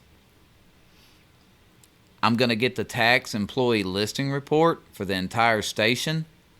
The listing report is just that. It's a listing of every employee in your unit, in your station. But it's going to have also their designation activity codes, their D/A codes. You know, for full-time letter carriers, we're designated as a 13-4, CCAs 84-4, clerks 11-0, PSEs 83-3. The EAS is going to be 090, and so we're going to want to be able to identify EINs associated with that designation activity code. But again, we just have a complete overlay of every individual that's in our unit. I'm going to get an overtime sign-up sheet. I want to know the overtime sign-up sheet for the quarter that we're in regards to. We just started our fourth quarter, so I want the overtime sign-up sheet for October, November, December, so I can properly evidence the individuals that are on the overtime desired list, that are on the work assignment only, down to the non-ODLs, in case of a situation where an individual, let's say like in the M document, the 204B carried mail on a non-scheduled day, his non-scheduled day, but he was still detailed under the 1723 to a 204B status, where an individual that was on the overtime desired list was sitting at home. But I won't know that unless I have this ODL list. Again, I want a complete overlay of my entire station when I'm investigating a grievance of this nature. I'm going to ask for the 3996s for all employees on that date. Now you say, why do I want the 3996s? What's that going to help me do? Well, let's say I'm city carrier on Route 1. It's a Monday, it's heavy, and I come in and I got, what looks like been distributed in my case is going to take me essentially, let's say, 2 hours more than the 8 hours that I'm there for. So I'm going to need 10 hours today to be able to deliver, deliver everything that's been distributed to my route. So I'm requesting either 2 hours of overtime or 2 hours auxiliary assistance. My manager come over and approves me for 2 hours of auxiliary assistance. So I essentially go through and leave back behind 2 hours of auxiliary assistance to be performed by somebody. But I have a 3996 that also directly reflects that. Well, if I'm a steward and I'm investigating this grievance and I see Mr. JB left a 2-hour auxiliary piece off City Route 1 Monday, and we're not really sure who did it, I already know that I'm looking for that piece. I'm already going to talk to JB, see what he left back, what section of his route was left behind. Look on the PS Form 3996 if he indicated what section of the route was left behind. And I'm going to go ahead and start my investigation in that direction. I already got a little bit of piece of the puzzle. My path that my scavenger hunt, that trail I'm following, I've already got me a clue. And I'm going to keep following clues. But I wouldn't know that if I didn't request the 3996s. So I want those in case that I can go ahead and evidence, maybe identify exactly what I'm looking for.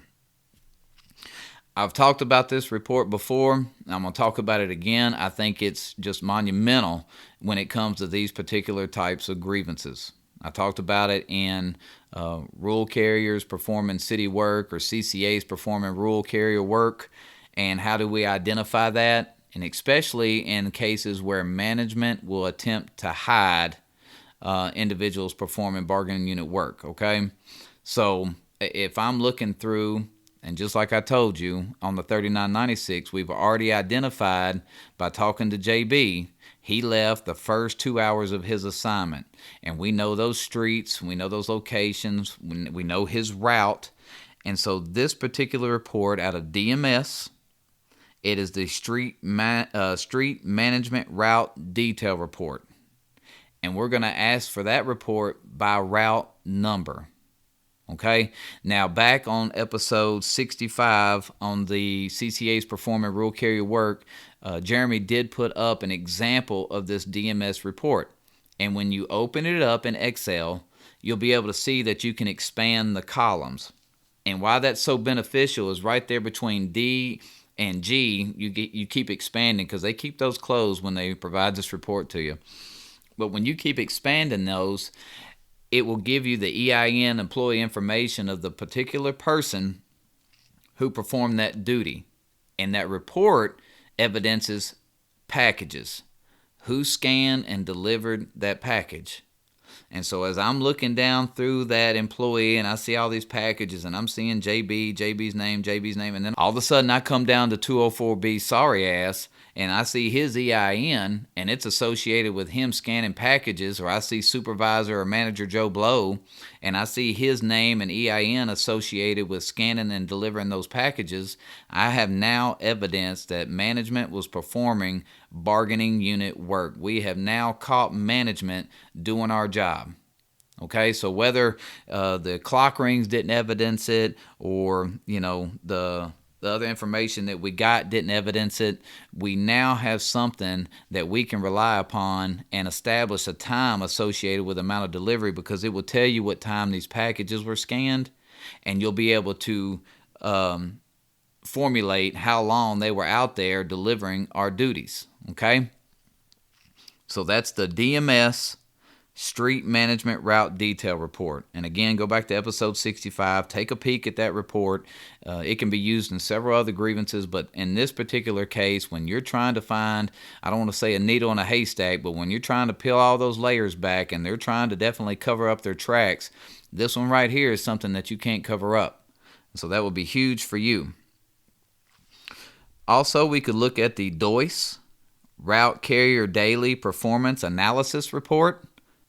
When you look at that DOIS user guide, it will tell you exactly what this report is. It will tell you the benefits from it, what is recorded in it.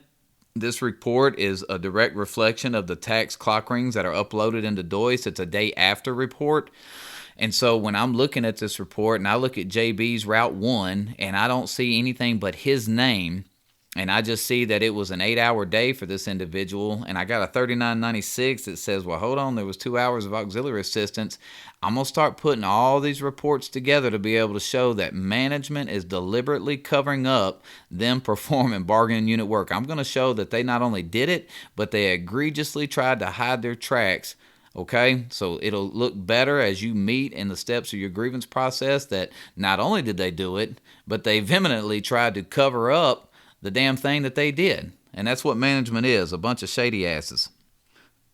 We're also going to want the work hour workload report by route for that date. And you say, why would we want this report? Right now we're under this TREAP, tie wrap. I've heard it pronounced so many damn different ways. I just start saying tie wrap, but I've heard TREAP, tie wrap. So do you know what the hell I'm talking about if you listen to this podcast? Because it's been extensively gone over. But anyhow, we're currently under this process. And so if we have grievances where management has been performing in bargaining unit work, and we have this work hour workload to put together with it, we're going to want these TREAP individuals that are designated to do our consultations and to adjust our routes to be knowledgeable that we got grievances in this building where management was performing bargaining unit work that didn't directly reflect back to our route. So we're not going to want management to be able to use designated times, okay? So if you had this in the past, especially January through May, where those lot numbers have already been drawn, and you had grievances, make sure you're presenting those to management, not management, but our team members, so they can definitely address those in their process. But we're going to want that work hour workload report by route for the date in question, because more likely than not, again, it's not going to show the 2-hour auxiliary assistance associated with my assignment because management did the shit. And they don't want anybody to know about it. So we're definitely going to pull that report. And here's a new one that I hadn't gone over, but I put that user manual on the website, or Jeremy gave it to him to put that user manual. And I just want you to be able to use this to your benefit.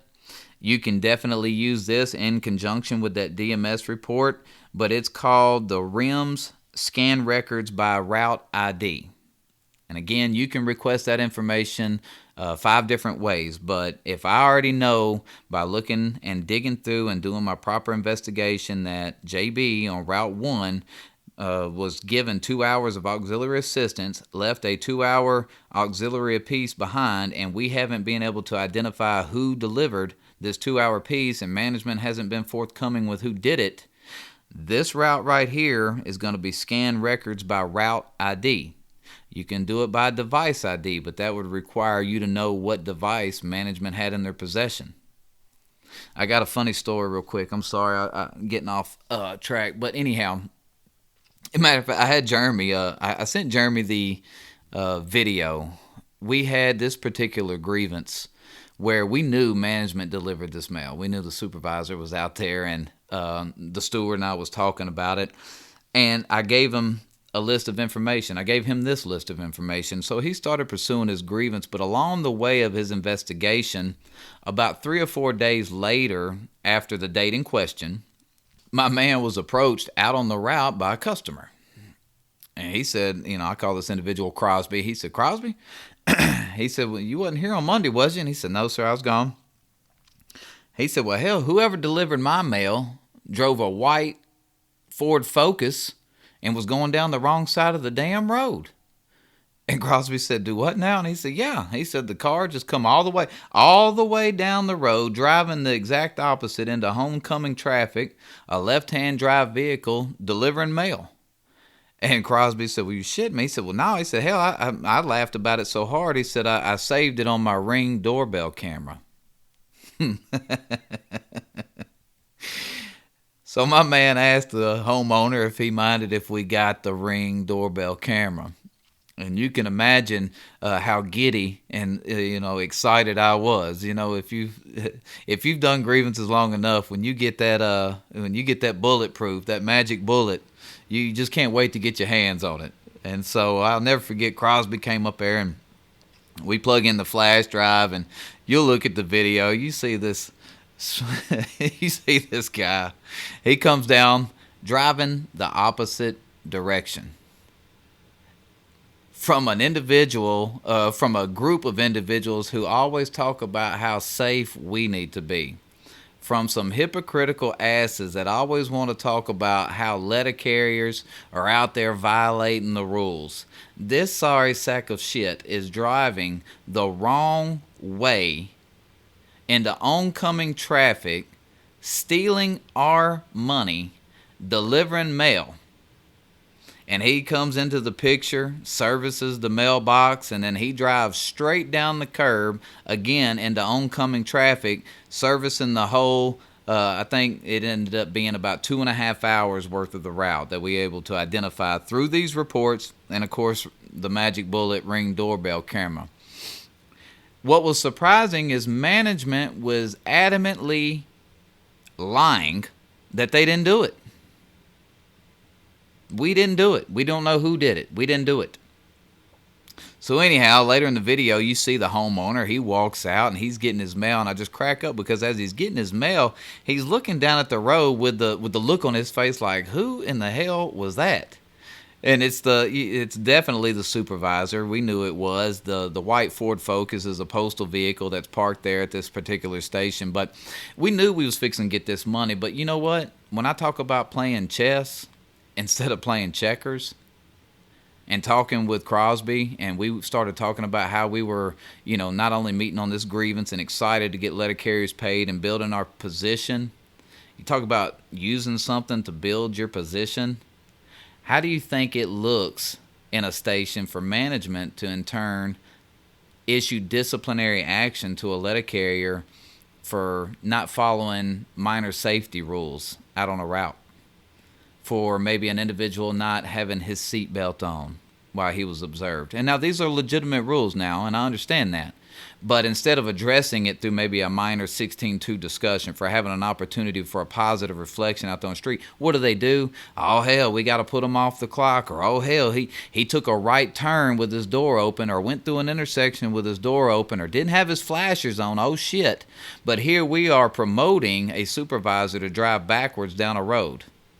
The biggest thing we got out of this grievance not only was getting letter carriers paid, we knew we was getting that. But moving forward from that day, when I talk about discipline should be issued consistently and equitably, that's a just cause principle that management should be able to answer yes to, right? The just cause principles in the form of a question, and management should be able to satisfy that question with a yes. Is discipline consistently and equitably enforced in your station?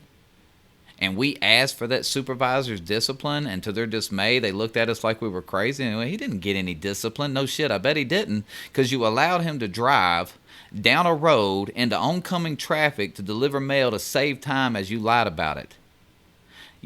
It's not the smoking gun in a disciplinary action, but it looks damn good. To me, it's a hell of an argument that, yeah, letter carrier Joe may have had his seatbelt on when management popped up for an observation. I get that. My man needs to wear his seatbelt. But instead of raking him over the coals and giving him first step to remove or getting over egregious and giving him a suspension, here we've promoted unsafe behavior in this station. So how are you going to hold this individual to a higher standard that you don't even hold the individual that should be setting the damn example? Anyways, I got a little got a little off there, but that was just a fun grievance. And when I tell you these are fun, they are fun, okay? So we're going to get all this information. We're going to scour through it. We're going to look at these reports. We're going to look at the smaller things that we can start getting an overlay.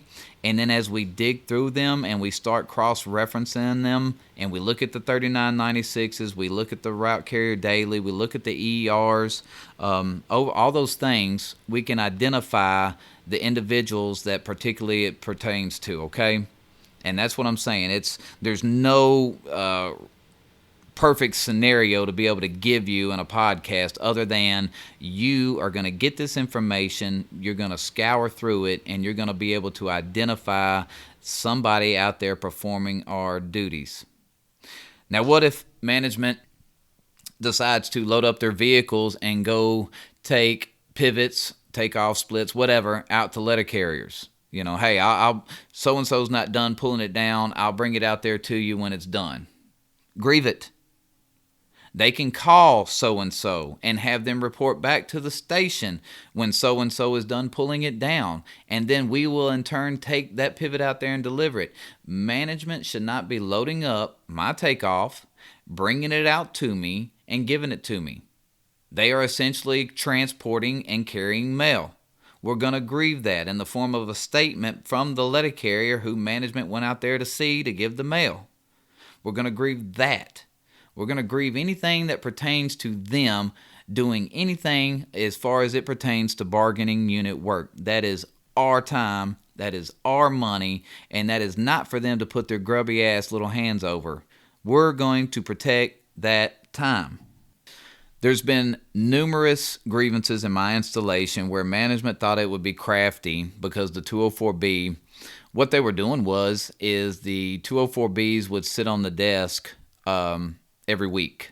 But every Monday, management was making them come back and carry their assignment. But they would not terminate the 1723. They didn't provide it in advance.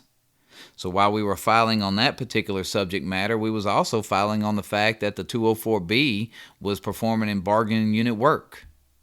Well, when these grievances hit the fan, and this was last year during peak season, all through about the end of October through November, first couple of weeks of December. We were filing these every week.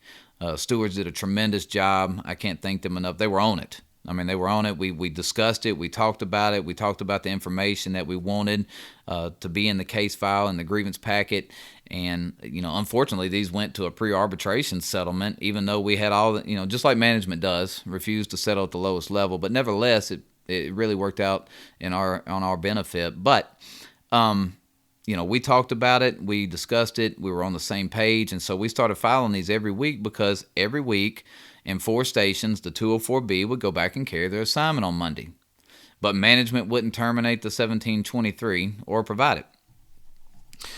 So when it got to the information, the stewards were requesting the PS Form 1723 in addition to all this information that we've been going over.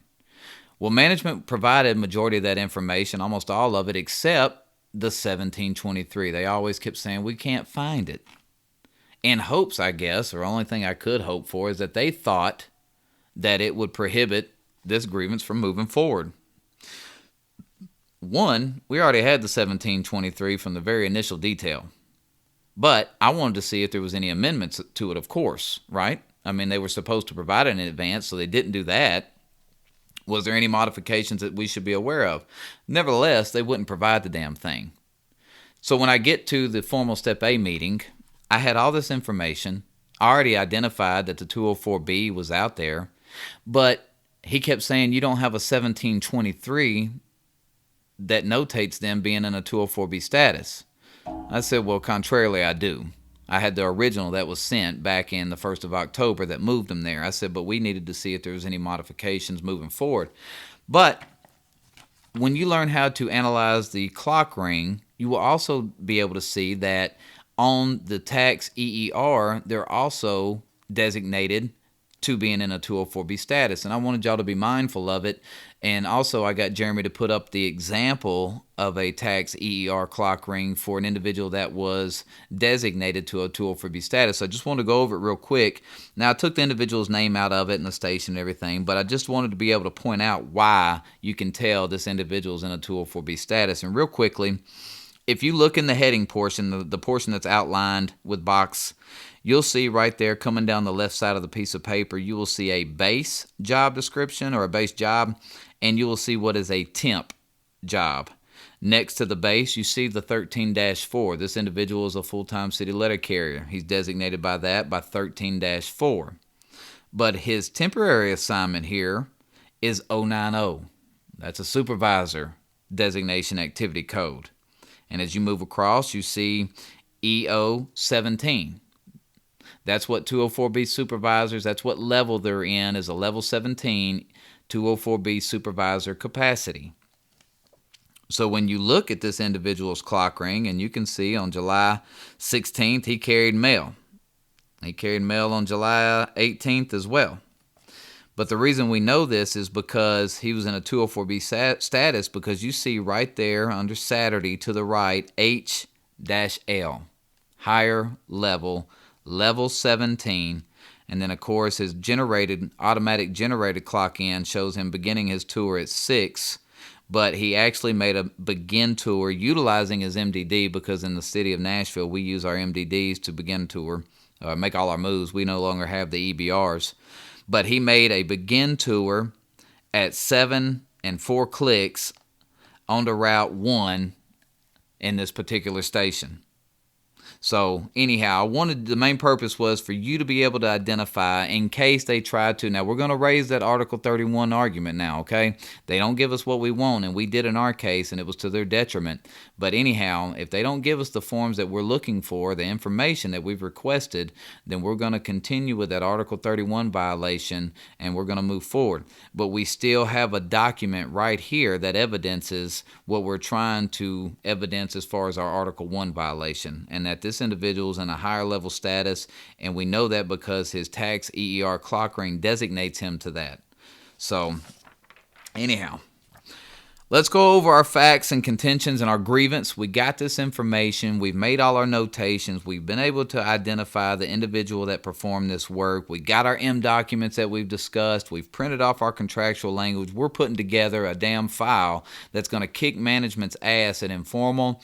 And if they're too hesitant or reluctant, or if they're too damn insecure to evidence the violation and send this to Formal A, we are handing our Formal A representative a case file that's ready to move to DRT. He's just going to have to put a few buttons and bows on it, and then he's going to get ready to move to DRT, because you've already did the groundwork. You've already kicked ass on the ground workroom floor, and so now we're going to just put our facts and contentions with it, our arguments, and help our Formal A representative out. And we're going to start off by our issue statement, and it's going to be: did management at the blank post office violate Article 1 of the National Agreement when Supervisor blank performed city letter carrier bargaining unit work?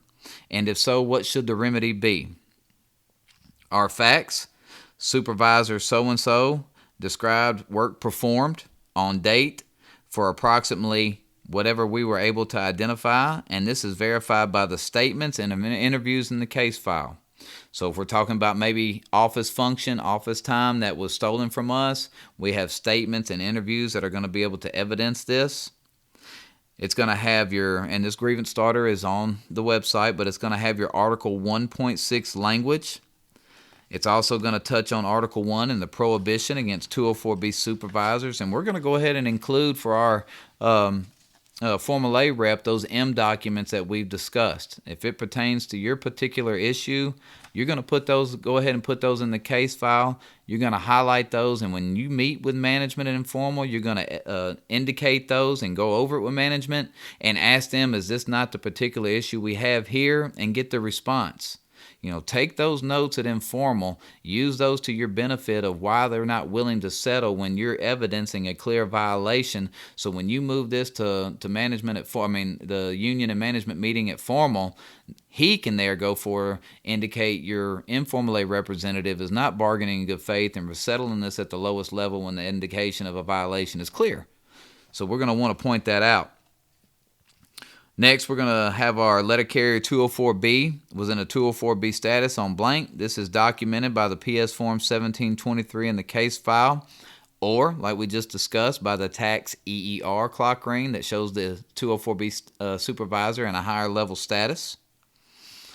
Additionally, Article 1 talks about an emergency as an unforeseen circumstance. We're going to evidence the letter carriers that was available to perform this work. In the situation for my 2-hour takeoff, management could have assigned me that 2 hours. I'm on the overtime desired list, may be the case, or a work assignment only case, or a work assignment only carrier.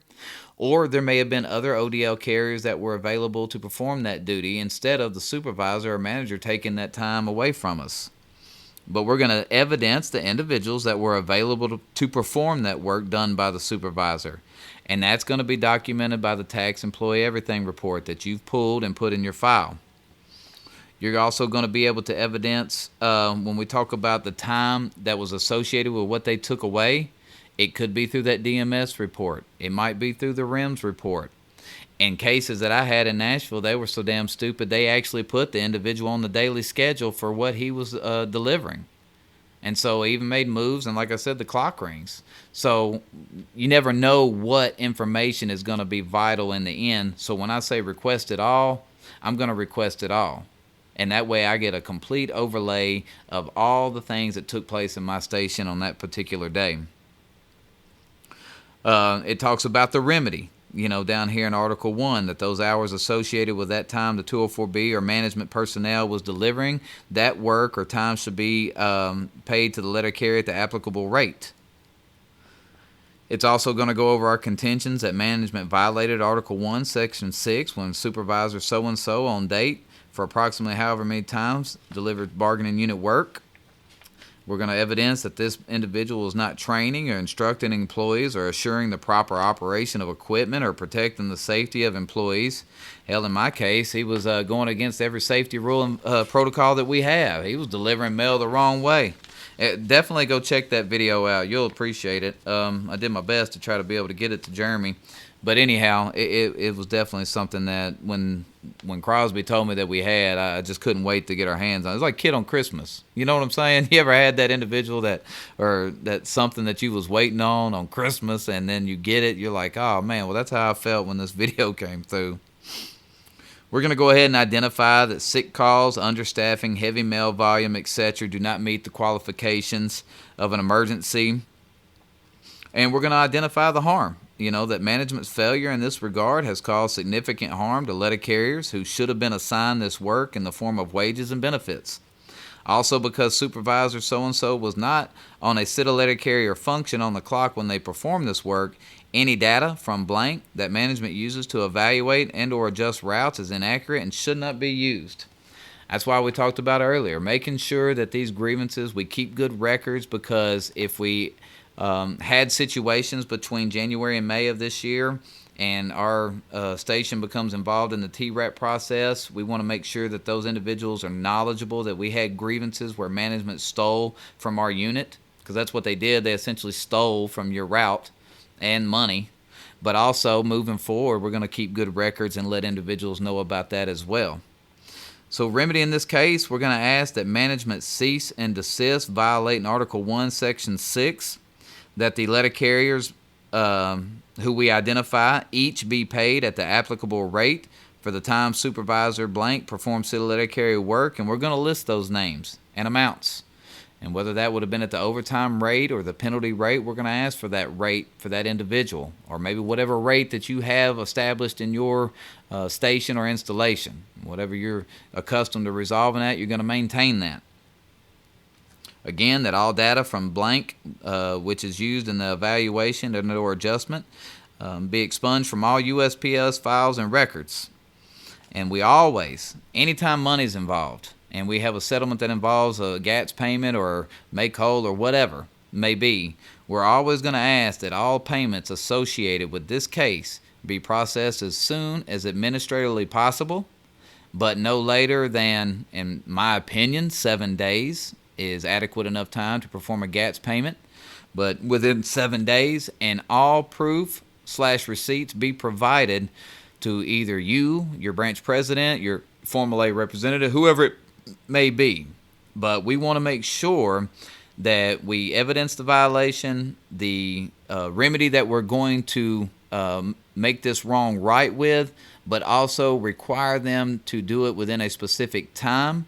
Because if we don't identify a specific time, they could just get willy-nilly with it and drag their feet. But I want my money. I want to do good business. I want to be able to keep good records, and so I need to, remedy this grievance. I need to get that GATS payment for this grievance, and I need to file this grievance and be done with it.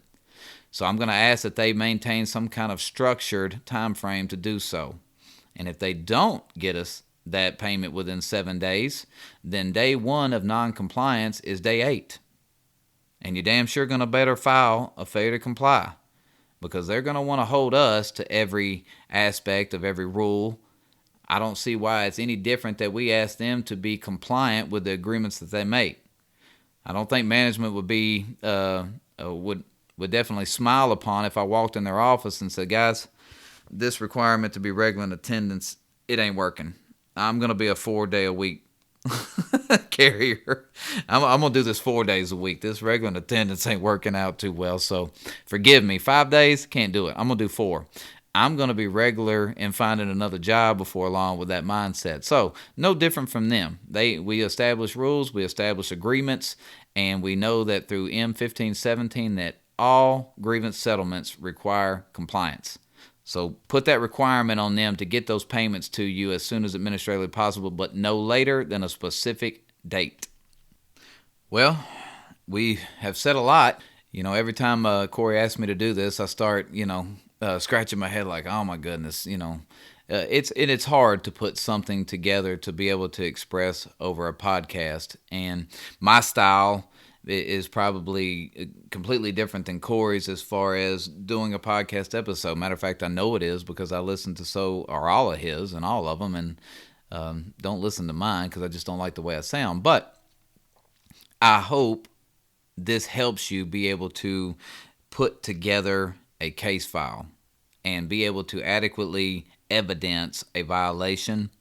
I hope the M documents were beneficial to you as far as questions and answers pertaining to 204Bs, when they can and when they can't perform bargaining unit work. Remember, the 1723 is the controlling document. Grieve it if it's not provided in advance. Grieve it if they didn't make a modification to it and they allowed that individual to perform work, but also grieve the fact that he did work when they didn't make a modification. So before and after, what does that mean? Immediately prior or immediately after? Non-scheduled days. So definitely do your research and go to the MRS and read those Step 4 documents, the arbitration decisions that are associated with 204Bs. Go directly to the index. It's like the first or second selection because it goes numerical and then alphabetical order. But 204Bs is right there.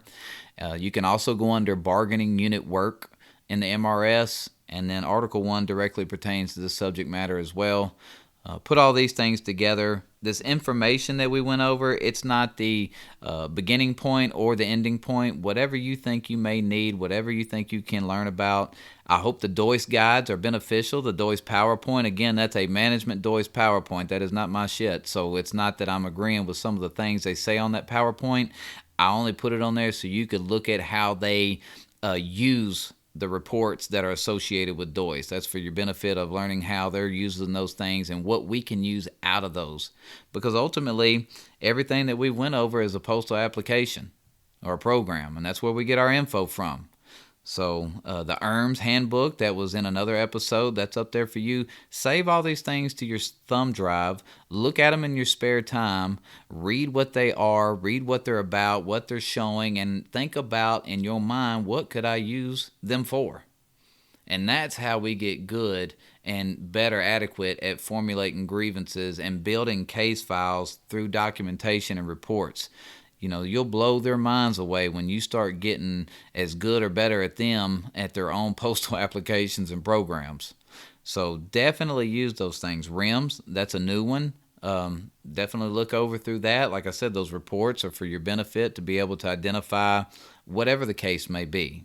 But in this particular case, a 204B or a manager was out there performing city carrier work.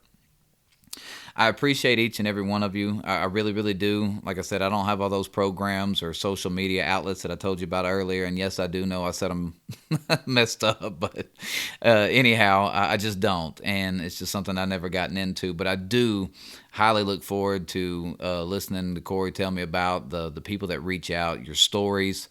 The story that he told you about the gentleman that called us in tears was true. It broke my heart. And it just, at the end of the day, that's why we do this. That's why I do this, is I'm sure there are people listening that are as smarter, experts, whatever, than me. But this is definitely a subject matter that I've dealt with. And if I can help anybody do something, then I'm more than happy to do this. But keep the good stories coming in. Keep the good fight going. We can't get enough. Union is what we are. From the top down to the bottom. Again, Executive Vice President Brian Renfro, what a treat, I should say, just being able to have that opportunity to listen to a question and answer session of such magnitude. And hey guys, whoever the leadership is, we need great leadership. We need individuals up there that are on the forefront for letter carriers. In my opinion, a huge collective bargaining negotiations around the corner, and definitely hopeful for those negotiations all the way down to the workroom floor steward. Hey guys, we need us. We need us. And so y'all guys keep going and keep fighting the good fight. Keep the stories coming in. If there's ever a subject matter that you would like to gain experience on or knowledge, and if there's something I have that could assist in that, I would be more than happy, more than willing to help, because that's what this is all about, is paying it forward, helping the individuals that are trying to get up to speed. Making them or wanting them to be as good or better than you is the attitude that every individual should have. So hopefully that's the case. Until next time, y'all be safe. Love y'all. All right, there you have it. Our resident expert, JB, on management doing craft work. And the reason I say that is because he absolutely hates for me to say that. He hates for me to say the expert. It drives his ass crazy. Last week I said I'm going to have the expert come in. Monday, he calls me, would you please quit doing that? I was like, yeah, man, I'll stop doing it. So we got the resident expert in here today. Oh, shoot. Well, all right. A great episode right there. Management doing craft work. So next week, like I said, I'm going to come in here. We're going to do residual mail in the DPS. That sounds entertaining, doesn't it? And so we'll talk about that. Y'all have a fantastic rest of the week. Make sure you vote. Make sure you vote. Whoever you vote for, make sure you vote. Educate yourself who the best candidate is for you and what you're wanting to acquire and attain through our union. And so make sure you vote. All right? That's your right. So I'll talk to y'all later. Y'all have a great week, and I'll see you next Sunday. All right?